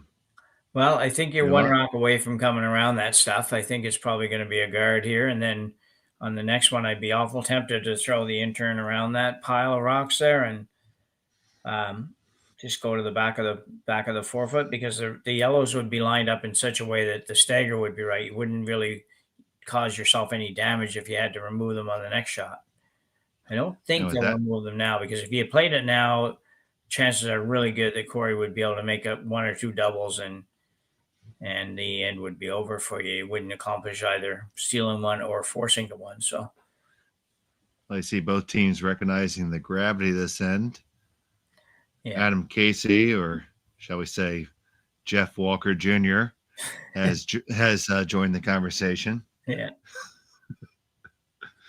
yeah. It's a big moment in the game for sure. It's you know.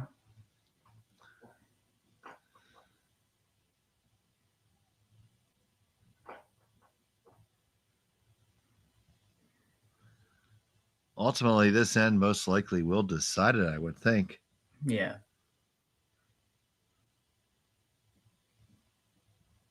I don't know if there's a way you can hit play one of yours and roll far enough away to prevent a double eventually, and I don't think there's really a good opportunity to do that.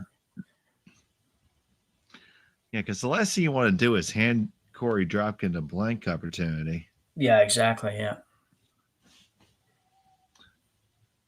You want there to be a score on either side. Yeah.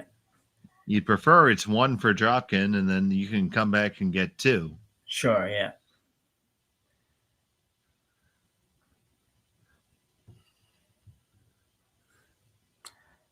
But these teams have been extremely evenly. These teams have been extremely evenly matched. Deuces have been hard to come by. We've had a 3 and 1 deuce and 3 blanks in this game. I know it's hard to believe. Like Korey's team, well, both teams haven't scored much, but Dropkin's only scored once, and it just doesn't feel like that. It's like it feels like they've had more opportunities and scored more points than that. But so here's the come around that we just talked about. I thought this might wait one more shot, but they've chosen to play it now.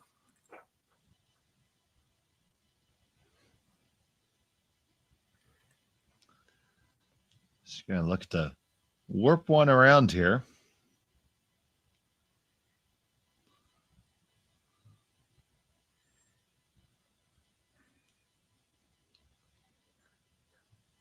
And the shot's away from Nichols.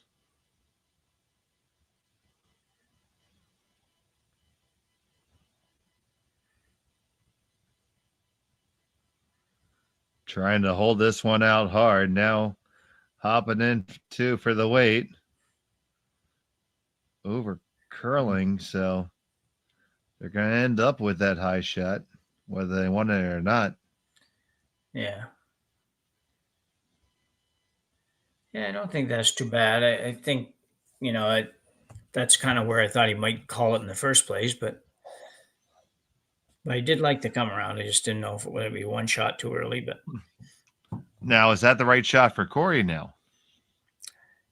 you know what? I think it probably is at this point, Dave. I don't know. I don't think the green ones are going to be really hard to get rid of. So I think this makes some sense. He goes around. Gushue's probably following him down almost no matter where he ends up. And he might have his chance at two if he can make a good shot here. So, Andrew Ste.Marie can have a big draw here.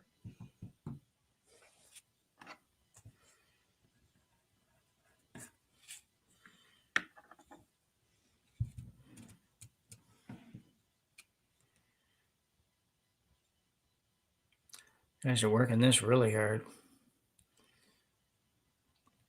And holding it for line and for weight. Gotta get it around. They are not going to get it around. It is going to wreck.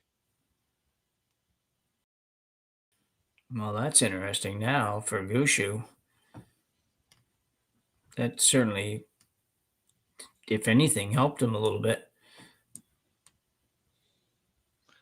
Tell me if I'm crazy, but if you smack the living daylights out of that, don't they all go? Yeah, I think that's what Brad's thinking too.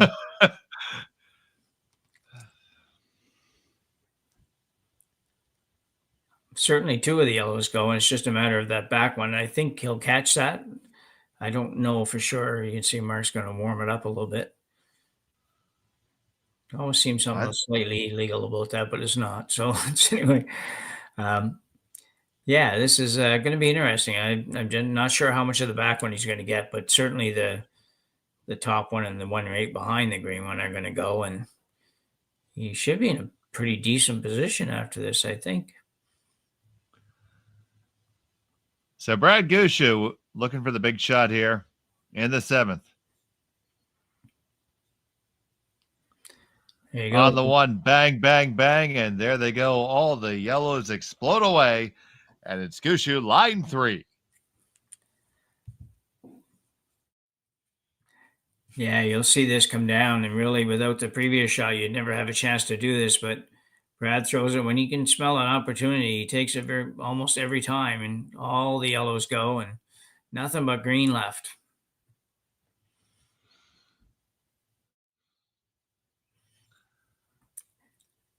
Yeah, Ste.Marie's rock just ended up in the worst place it could end up. It wasn't even terrible being short, but he had to be shorter than that. If you're going to be short, you got to be short. So Dropkin's going to try to get rid of some stuff here.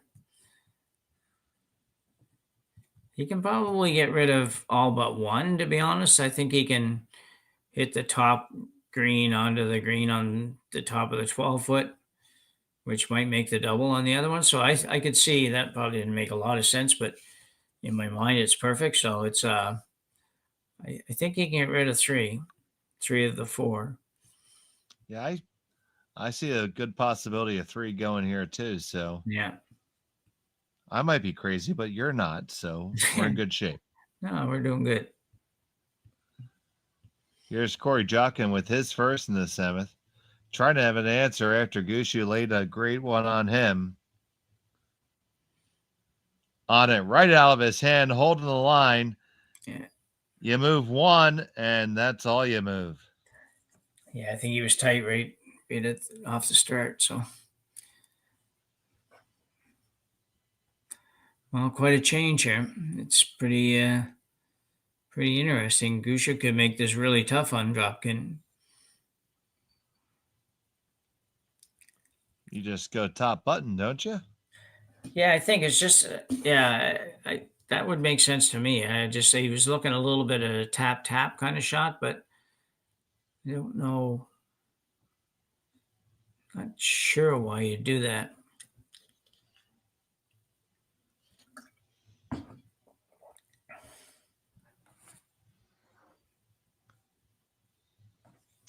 Well, if you throw the draw top button, you're probably going to steal all day because it's going to be really, really tough for Korey to get it out. Yeah. So I'm assuming you're trying to, well, clearly the force is on.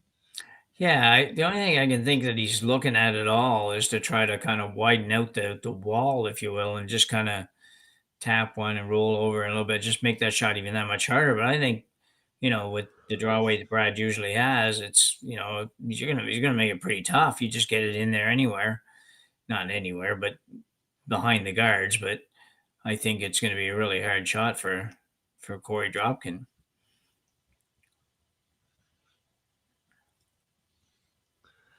Adam Casey being a good lead and getting the rock ready for his skip, as I'm sure he has expected in the past. Yeah. That's why he's playing lead, not second now, because he does a better job than Jeff probably on that. So here we go. Those are your words, Jim, not mine. Yeah.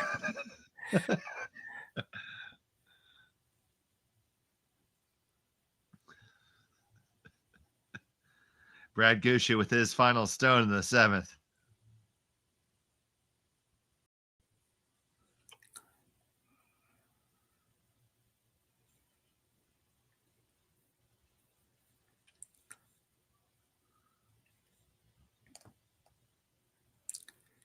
Casey trying to hold the line. Now they're both trying to drag it for the weight. Get around everything you did. Now where are you going to bury it to? Finish it off hard. And not too bad, but it's going to leave, most of the 4-foot. Just to grab a little itsy-bitsy piece of it, and it'll be a single for Dropkin. Yeah, perfect line on that shot. They just needed a little bit more oomph or whatever. They just needed to move it. You get another 2 feet out of that, or even 18 inches, and it would be really, really good. But they won't be unhappy with that, anyways. Korey's going to have to make a decent draw to score, and that would have Gushue would have taken that start in this end for sure. Yeah, so the force is on here, short of Korey having a tactical nuclear weapon in his back pocket. Yeah. Yeah.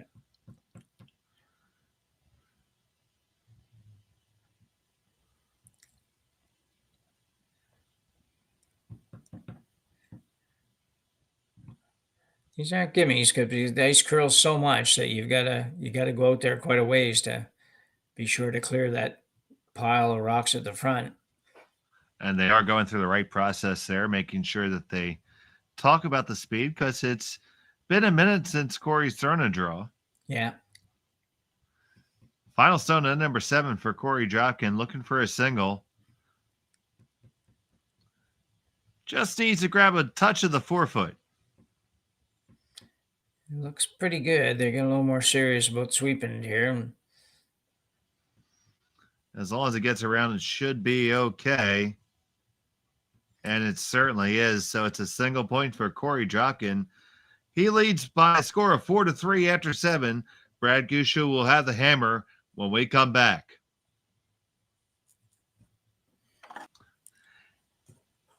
We're back here in the 8th end of the Henderson Metal Fall Classic, presented by Kioti Tractors of Ontario. I'm Dave Schmel. I'm joined by Jim Nix. And we have been treated to a great game with all of you here watching between Korey Dropkin and Brad Gushue. Yeah, it's been a good one for sure. So we have Brad Gushue trailing by 1. He has the hammer here in the 8th end. Looking to score a deuce to get the win here.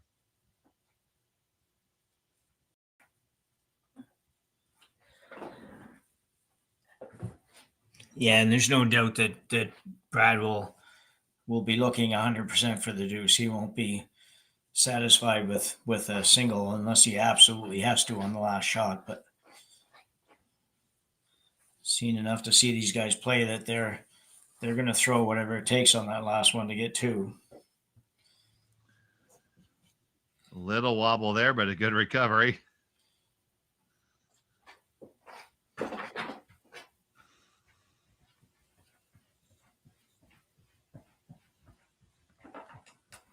Now Ste.Marie trying to work it over and drag it underneath.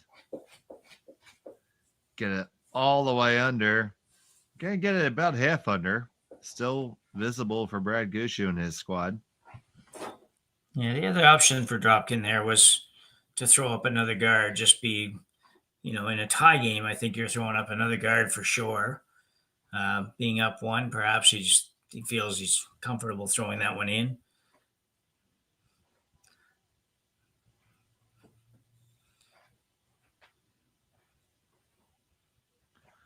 So playing hard for the force here and trying to get to an extra.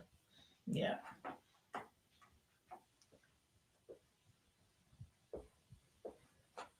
Both teams more than 5 minutes on their game clocks, so no problem there.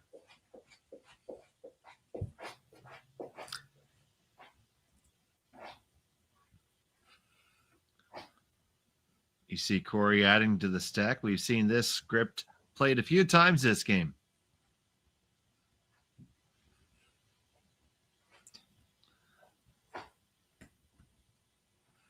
Each team with a little bit of posturing, trying to figure out who's going to blink first.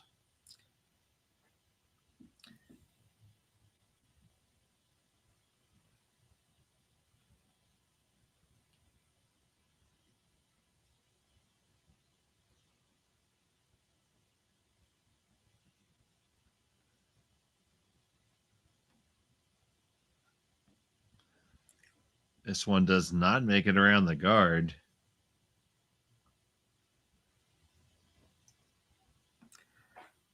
No, Brad's probably going to move one thing. Yeah.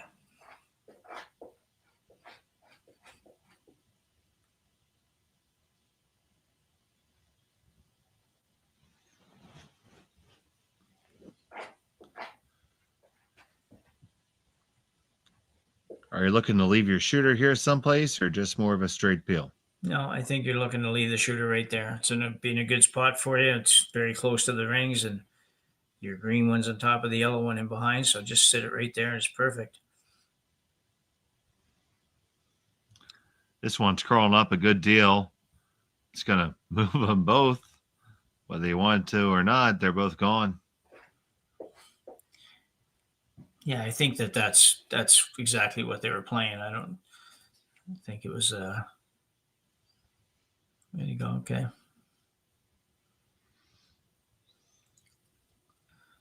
Corey's going to play the guard.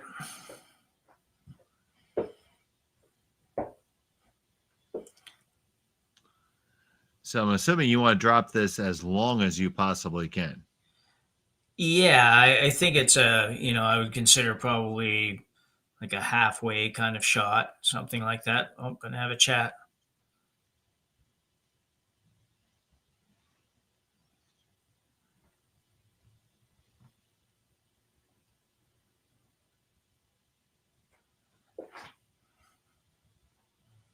I don't know what he's thinking the options would be here. I guess they're just trying to figure out exactly the depth for this.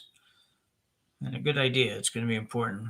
Corey's also talking about that's indicating there. He could peel that corner off, maybe make the double, and I don't know with it. Yeah. I'm not sure the corners are, normally you'd say the corner could hurt you. I'm not sure the corner's really set up to hurt you here right now, but. Give you a quick look around the rings here. John Epping got the win over Stanley McEwen, 7-1. It's Mike McEwen with a 5-3 lead over John Schuster.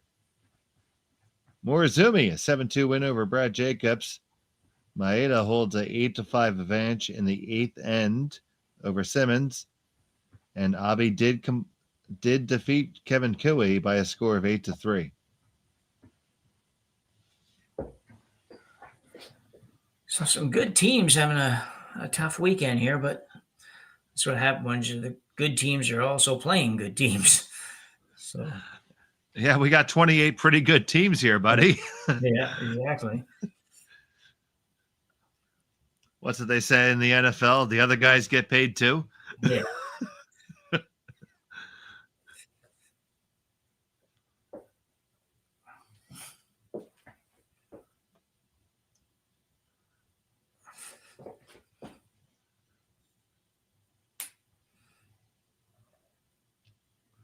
So they're going to get their guard. And that depth is right where you wanted it, about halfway. So they could have saved all that time and just listened to you. Yeah. I've done some coaching.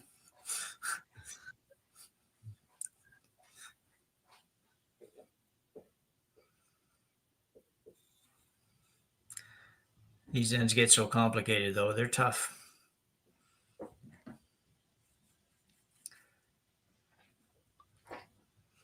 So now here's Jeff Walker with his second.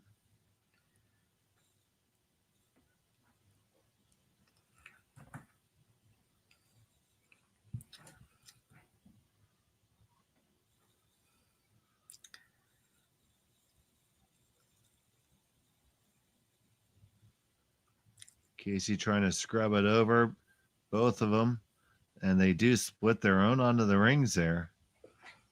So that's very interesting for later.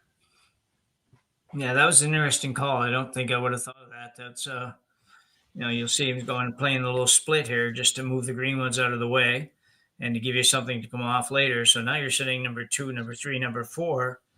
That's a lot of rocks to have in there and a lot for Korey to have to think about. He's got a guard out there, but it's one lonely guard right now. I think he's got to he's either got to move something or he's got to draw in for another rock. So yeah, my first instinct would be to draw down on top of and lie third, but moving something's probably pretty good too. Yeah. But another shot definitely worth the conversation. The rubber is meeting the road right now. Yeah. They might use up all this time they've banked by the time this end is over anyway. Okay.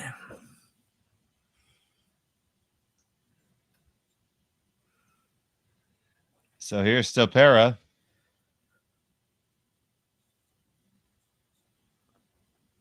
And come with the out turn and try to get this one moving and roll on in. Get a little 2-for-1 special. You got to hit it first. So, no, you flash. Well, I'll tell you what, I didn't think he threw that too bad. And it just never really worked its way over there the way I'm sure that they obviously felt it would too. Wasn't really crazy heavy. And they weren't panic brushing it either. No, they weren't. Yeah, they weren't making it go any extra. So maybe they should have been.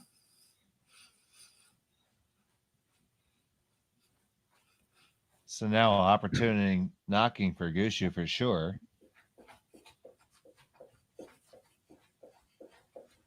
Nichols with this stone they're going to take this opportunity to get rid of that Dropkin stone. Casey will work it in and that's a nice bye-bye yellow. So now it's Gushue with 4 in the rings. That one rolled off enough. Probably rolled off more than Mark would have liked it to roll off. So looks like Korey's going to play some kind of a draw here. I don't know if he's trying to go through that port, Dave, or if he's just trying to sit on one of the green ones. We'll find out in a second. This looks a touch heavier than draw weight. But they're on it right out of Andrew's hand.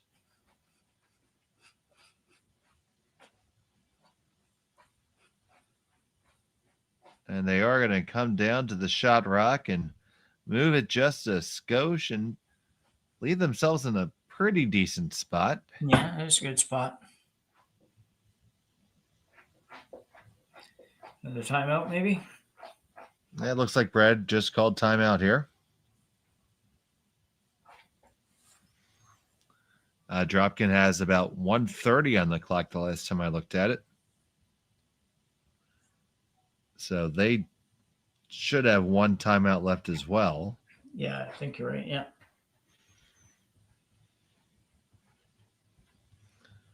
This is the second timeout for Team Gushue, but they have another 4 minutes behind. Yeah. This is a tough call here. I'm not quite sure what's the right shot to be, what the right shot would be here. Mark's last one came around there pretty hard. He could probably get to the yellow. I just don't know for sure if he can get enough to not have it bounce off the green and stay for shot somewhere.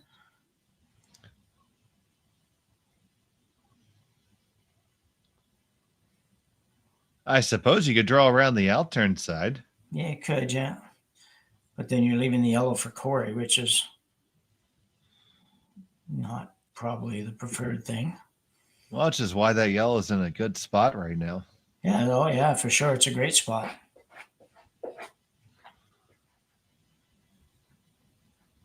As good as it could be at being surrounded by a host of your opponent's rocks. Yeah.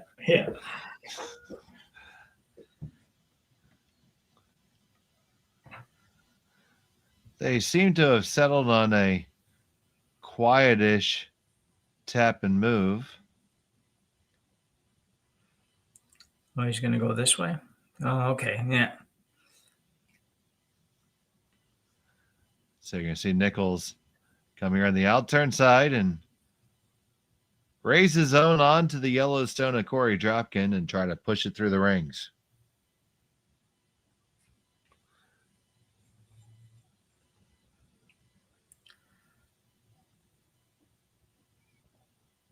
Casey on the sweep trying to hold it. Bang, bang. We move a lot, but the Dropkin stone is right there, basically on the button after all that happened. That did not go the way you drew it up, buddy. That's pretty much disaster for Gushue, really. We'll see it come down here, and I'm not like everybody else have to see where it really hit. What's the problem? Yeah, we didn't really get to see the finish of that. But he obviously didn't hit it where he wanted to have it, but I don't think they would have ever envisioned losing all the green ones, or almost all the green ones. Well, I don't know what the technical term for it is, but I'm going to say that's not good. No. that would be definitely correct.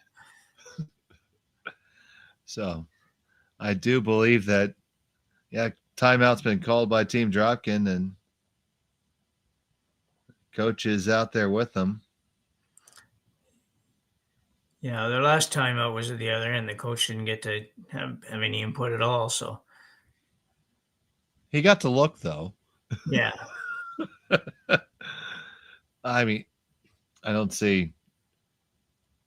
You're just hitting the green, aren't you? Yeah, you're hitting the green. Yeah, I think they're just talking about where they'd like to end up after they hit the green. So I think it's that's the only part of the discussion that I can figure that needs to be had. You got to remove that green one.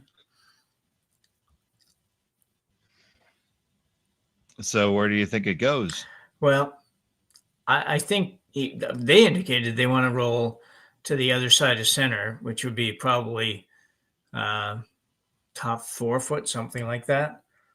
Or top 8 foot rather, probably not top 4 from where it is, but that's probably as good as any. I would be thinking about rolling in front of mine, but you want to make sure you don't leave an easy double and roll behind a guard or something. That's what you don't want to do. So I think they would really like this one to get out of the way a little bit. So here's Korey Dropkin with his first in the 8th. We're going to remove this stone from Brad Gushue. On it, hard to hold the line. We're going to get a decent roll out of it. Doesn't roll quite as far as I think they would have liked, but does appear to be a sliver under cover. Yeah. Probably a third to half a rock, probably behind the guard, throwing from the right-hand hack.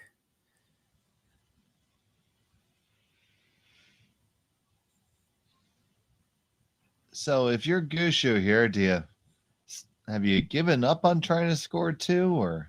No, definitely not. No, they'd be thinking 2 right till they can't possibly get to. So I think this shot is to come around to the yellow, and I'm not even sure that they're trying to move the yellow and be shot after this. I think they might be thinking about that slash on the green. If they could put this on the right angle, and then they could run the green one back in. I know Corey's going to throw a rock in between there, which complicates things a little bit. But I didn't get the impression with that ice and with the way that they were looking at it that they're actually trying to move it. I think I would have a shot. Yeah, that's the inconvenient part of this game. Your opponent gets to throw to. Yeah. Yeah.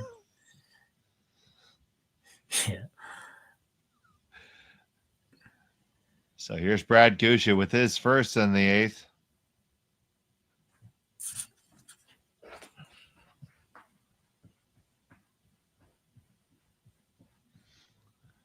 On it, hard to hold the line. Now we're trying to drag it for the weight as well.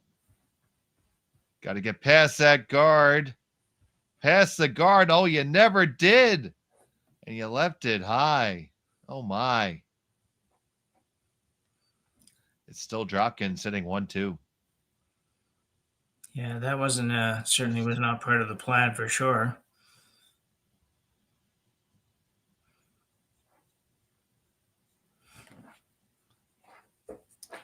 So Korey will just try to take that raise away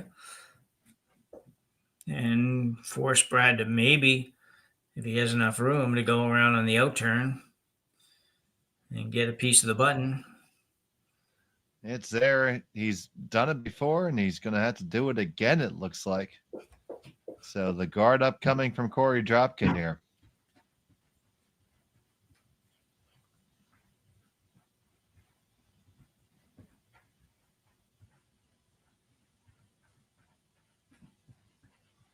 Korey Dropkin and the team from Duluth.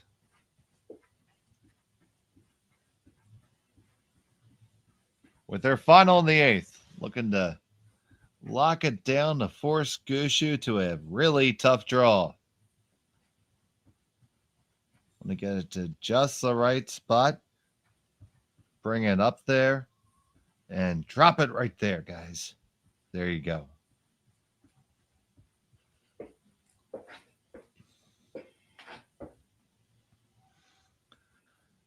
So this is why you pay to skip the big bucks.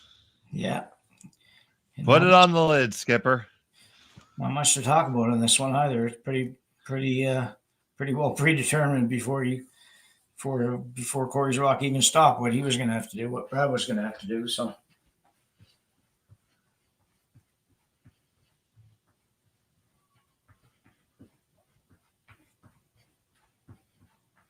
Brad Gushue, the 6-time Brier champion, needs to pin this one with his final stone in end number 8 to force the extra.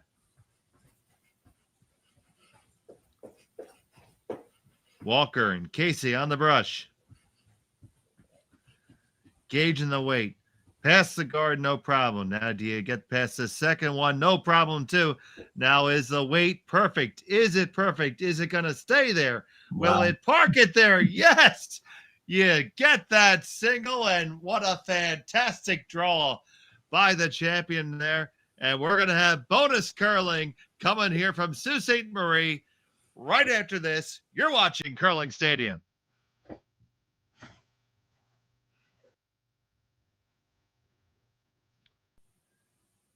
We're back here in the extra end here at the Henderson Metal Fall Classic presented by Kioti Tractors of Ontario. And we're here because Brad Gushue just threw an absolute pistol of a draw.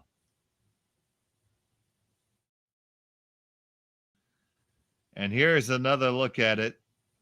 Managed perfectly by the brushers. Negotiating past both those guards and stopping right on the pin. That's a shot of a champion right there. So now it is Korey Dropkin with the hammer here in the extra. And a big mistake. The first stone comes in, slips in. That is obviously a big error. I'm Dave Schmel, joined by Jim Nix, Ryan Jakes on our production. I'm so excited from that last shot, buddy. I can't help myself. Yeah, that was it's just amazing how easy you made that look. You know, just there's really no room for error, and I don't think I'd ever want to be I never really had to be a front end sweeper for those kinds of shots, and I'm so glad they got to be the harder almost than throwing it. Oh, that's absolutely such a team shot, because if you miss that even by a millimeter, the game is over right there. You don't even have a chance. Now, sure, your opponent has the hammer on the extra, but you still got a shot. Yeah.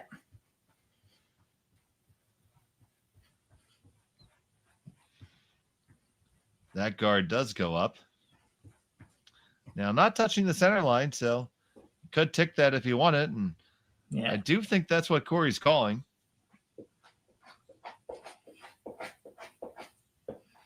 Yeah, I think you're right. I think he is for sure. That's, yeah, just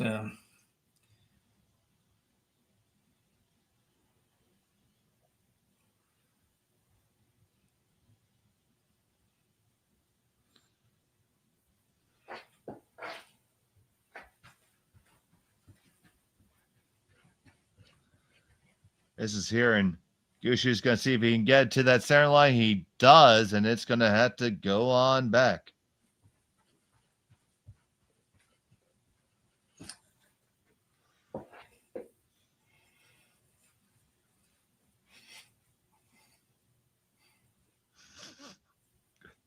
I always love when you bang it on the broom. You don't even move it a micron. Yeah.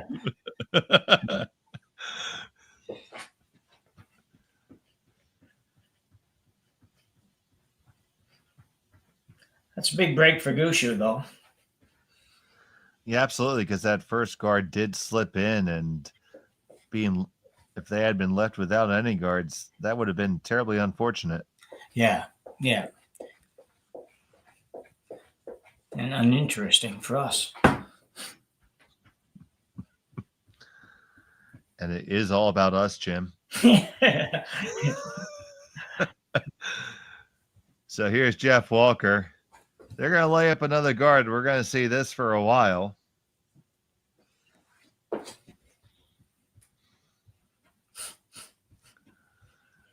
Now, Dropkin, he's got his stone that wins sitting there on the edge of the 12-foot. That's all he needs right now. He just needs to make sure that Goose doesn't get a better one.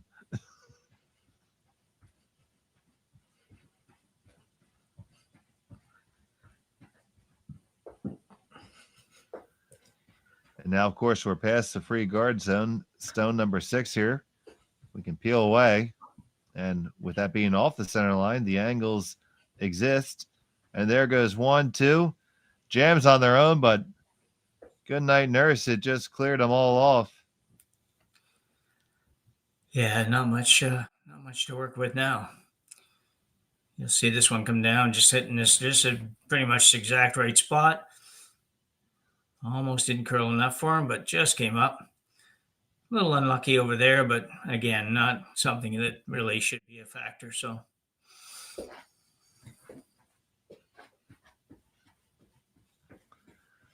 Jeff Walker is going to have to throw another guard here. They're going to need a miss out of the Dropkin rink here to have a shot, a legitimate shot. Yeah, exactly. Yeah, it's hard to get those nowadays. These peels.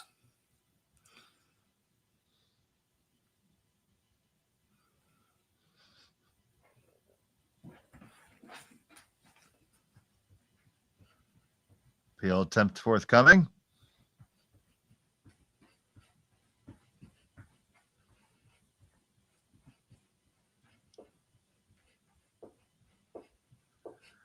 Hal makes that. It's over the top of the one in the rings, but that's not a problem.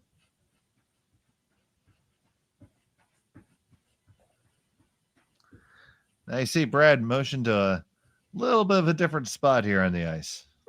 Yeah, quite often it's it seems like years ago we used to always just keep throwing the exact same spot, but ice conditions were different and everything else, so you might get an odd miss on a peel. But now it's it's a good idea sometimes to move it around a little bit.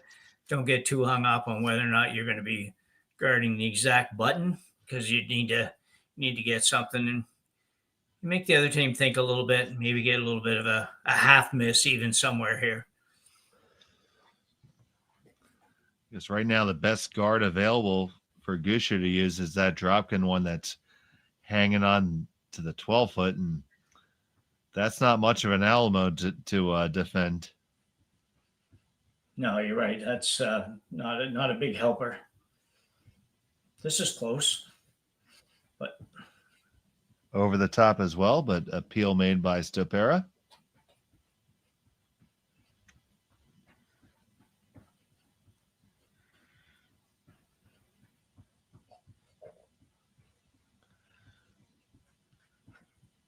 Now Nichols called on for the guard.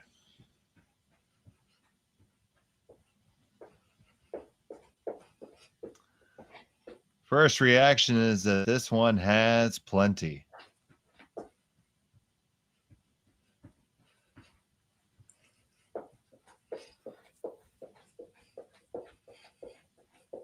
bit of a hopeless feeling for the team without Hammer here. It's just kind of not a lot of hope at this point. But You got to keep throwing it, keep hanging in. You just need to get a half, 3/4 miss or something to at least make the other skip have to make something decent. Good shot, but Well, Dropkin, another one. good job. Yeah, we've seen that one just go just over the top of that like 3 times now, but it's still a well-executed shot. And now it's time for Brad Gushue to continue to try to dream the impossible dream here. Yeah, if that corner guard was a little bit better, you might see Brad kind of duck around there, figuring the other guy might peel the corner, and then you put another one in the house and make him either make the draw or have to hit and stay. So it's just a little bit too far out of the way and probably a little too long, too. Korey could probably get it even if you go behind it. So. Here's the first from Gushue.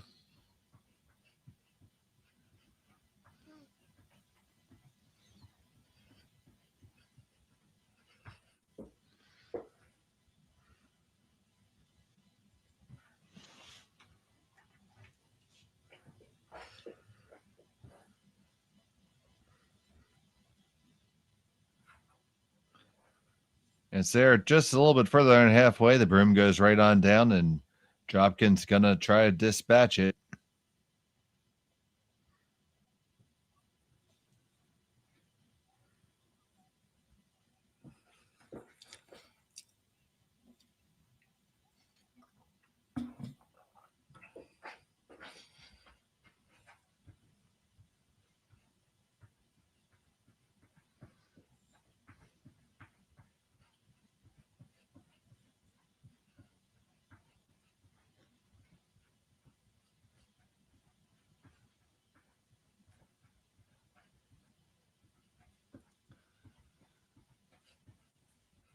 Peel attempt on the way from Dropkin, and that goes no problem.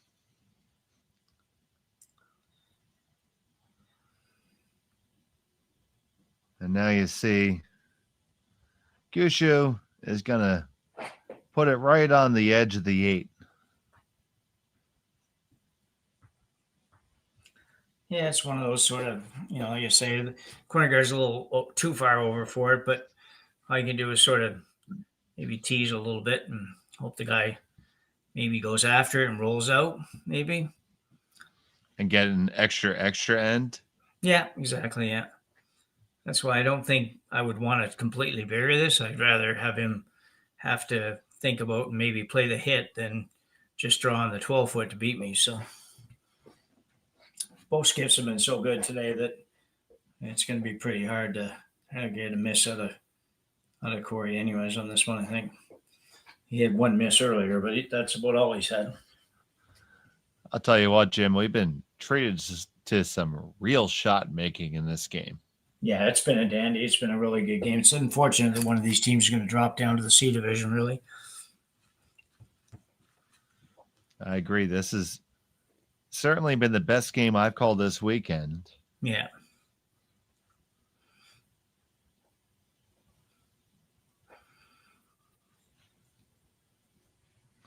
And you see that one settle right in the tee line, right at the 8-foot, right where he put down the broom. And Korey is going to hit it. So it's going to be a hit and stick for the win.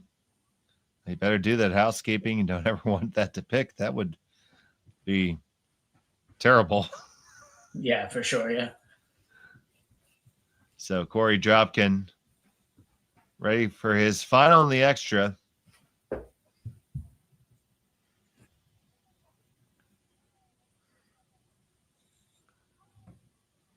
Needs to hit and stay to move on to the B division. Here in Sault Ste.Marie.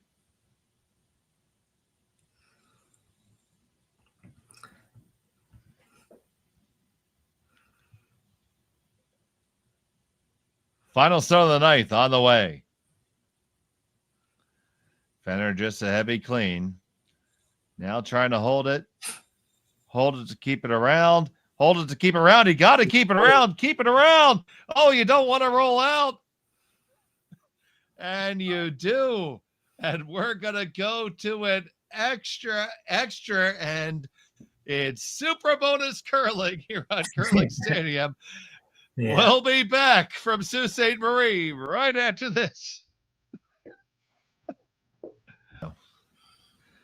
So welcome back. It's the 10th end here, the Henderson Medal Fall Classic presented by Kioti Tractors of Ontario.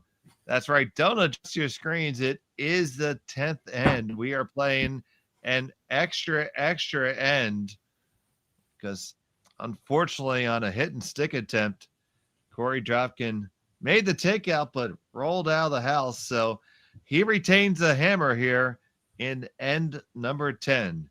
And Jim, in all your years of curling, have you ever done this?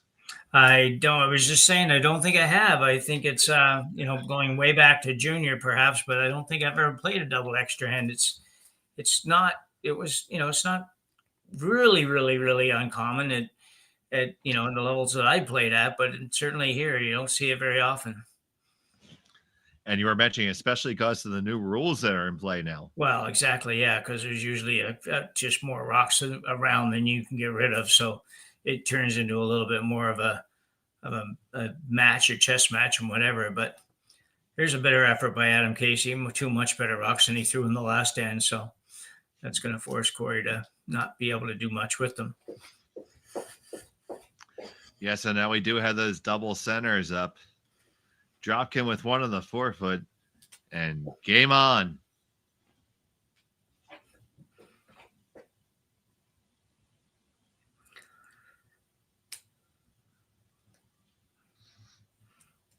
Korey will go in the house, and then you'll probably see Brad come right in on top, and then some peels will start to happen. So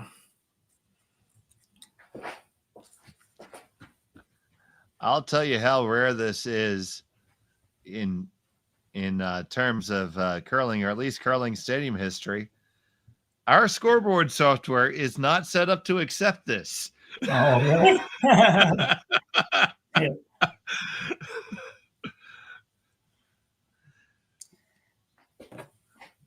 So don't adjust your monitors. Don't bang on your vertical hold. It is the 10th end. And by the way, I don't see a 9 in the scoreboard either. So yeah, they weren't ready for it here either.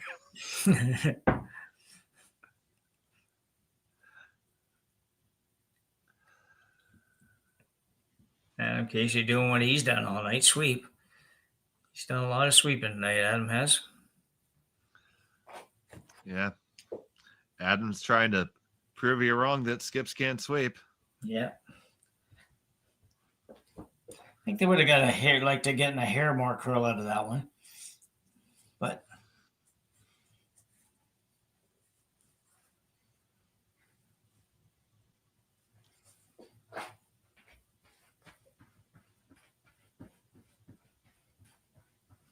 so now we're going to look to open these up, and both teams receive, once again, their full allotment of time for this double extra. Yeah.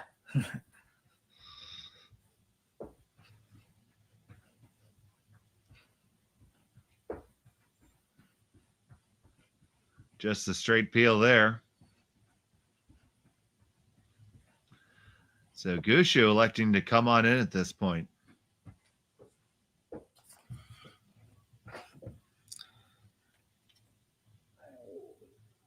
Yeah, an interesting call too. It's some people might figure, well, he should be going another guard up here, but he's also thinking that if he can get into the back there, it's probably not lined up for Dropkin to run any kind of slashes at it. So it might be an opportunity that he won't have later. Yeah, decidedly early to be jumping in the pool here, but he decided the time is now. Yeah, I don't know what happened. Not getting past anything, though. Yeah, that's not what you wanted. No. Now, mind you, you are playing 10 ends now, and you had full practices and everything, so the ice is probably tightening up just a touch. Yeah, quite possible. Yeah, it's yeah, you wouldn't expect Brett or Jeff to miss a shot by that much. That was, for the shot that was called, that was a big difference. So I think it's something definitely happened with that one. And they have played both extras towards the glass Yeah, for what it's worth. so I always thought in bond spills, why not do that? Like, people come to watch the games and then you play the extra end away. And I understand a little bit of the concept of that, but I just don't agree with it, I guess. Oh, we tell our participants that we want it to be thrown back to the warm room. Yeah. Yeah. If you're going to screw up my schedule, you're going to entertain my guests at the same time. Exactly. Yeah, that's right.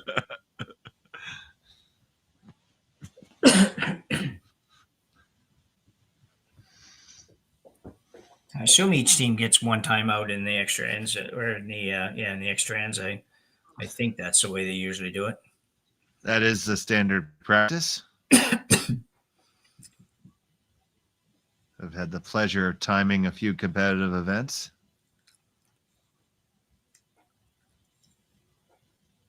Should.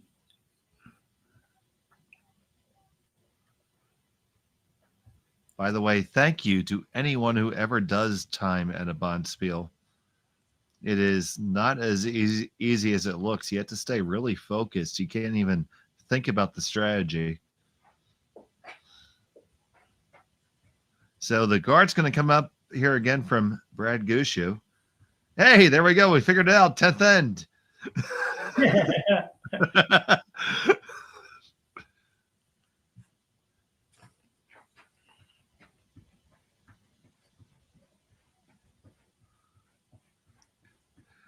Our crack technical team.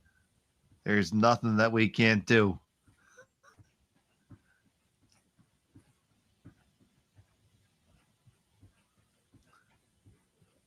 This guard comes on up and maybe overcurled just a hair, I would think. I don't know. Yeah.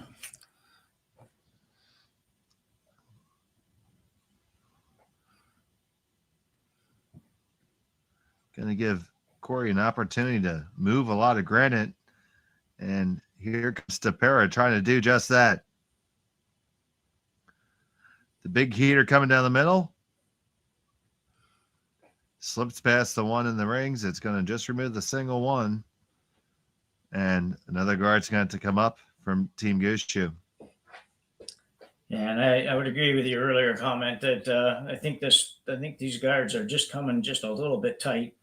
I think I might like to be another couple feet out just to prevent any kind of a double or triple or whatever at this point. So not a long way out, just a little bit. It goes back to that draw attempt being light. I mean, it's if you're going to call that shot and make that commitment to go in, you have to get there. Yeah. That's a little bit better.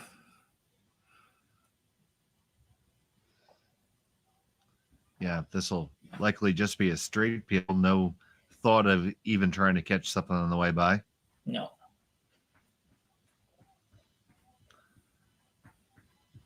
Ste.Marie fires this away. Might get a little bonus. Ooh, really? A lot closer than I thought that would be. Yeah. So now we're down to skip rocks. How do you build this from here, buddy? Well, Brad's got to go in now. He's got to go right in on top of the yellow and just see what Korey does with his. And we've seen him. He's basically the shot he made to send this game the way it is, and I think he'll be really close on this and puts it in there. It'll be tough for Korey to get it out.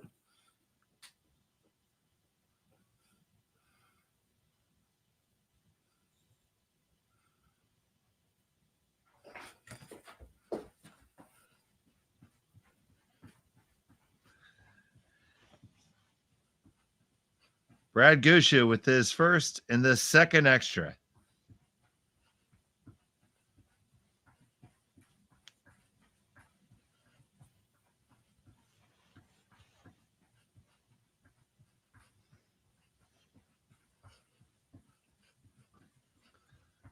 This is going to come around. I think it needs to find the brakes. Don't want to move rock too much.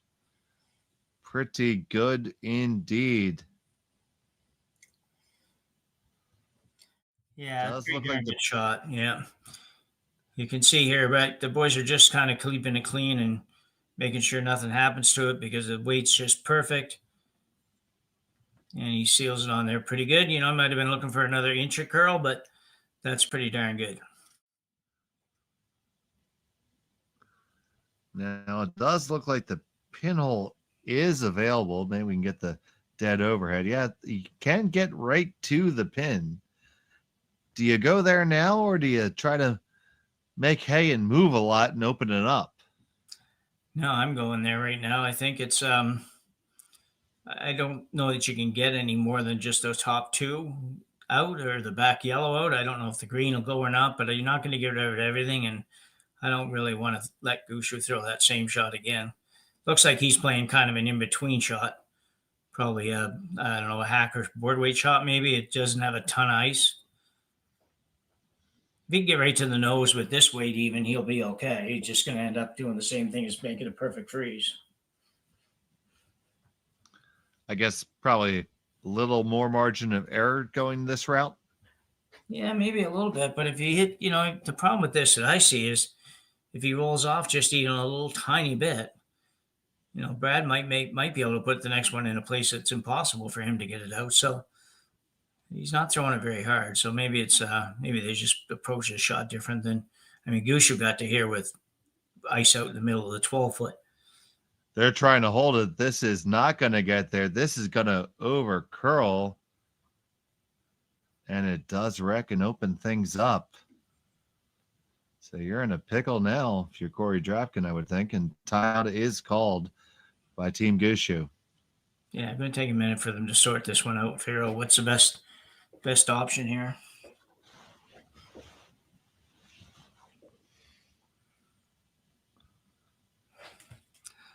This is a tough one because if he moves that top one and just sits like he just indicated, just made a little tap and roll to the center line, Korey can probably throw the double because then he can throw it hard enough that he can probably get both greens going.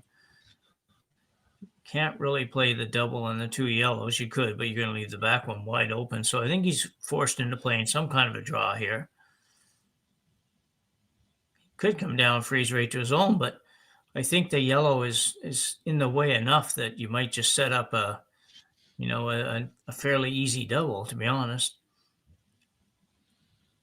And the way the ice curls on the intern side, I'm not sure if you can quite get there. So he's going to throw like a top 4-foot guard and let Korey play probably what amounts to an outturn tap on the yellow.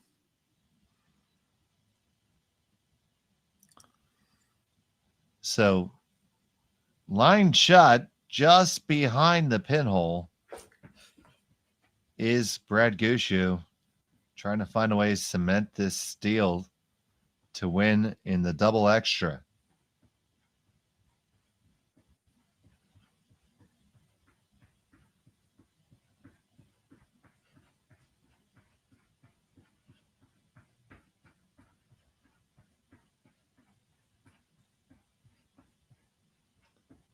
Brad Gushue, the veteran from St. John's.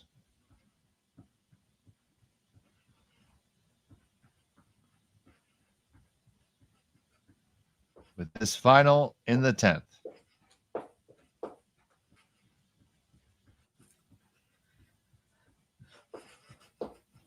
Working hard to hold the line. You want to be in just the right spot. Just want to get a little nuzzle off of that and come all the way up to cover it up. And is that good enough? Yeah, that's pretty much exactly what he called.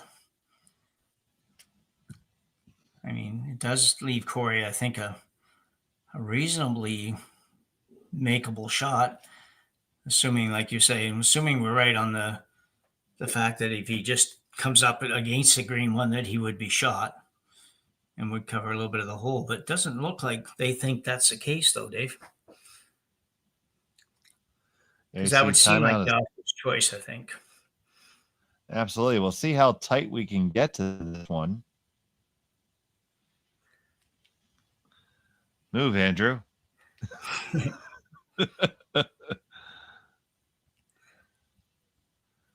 Yeah, the construction equipment sign across there makes it a little bit tougher to see where the hole would He be. must think that the raise on the yellow is no good. Yeah. He has to move all these rocks. Yeah. So we're going to see a missile coming here from Korey. Yeah, the good thing for Korey is they don't both have to necessarily go out.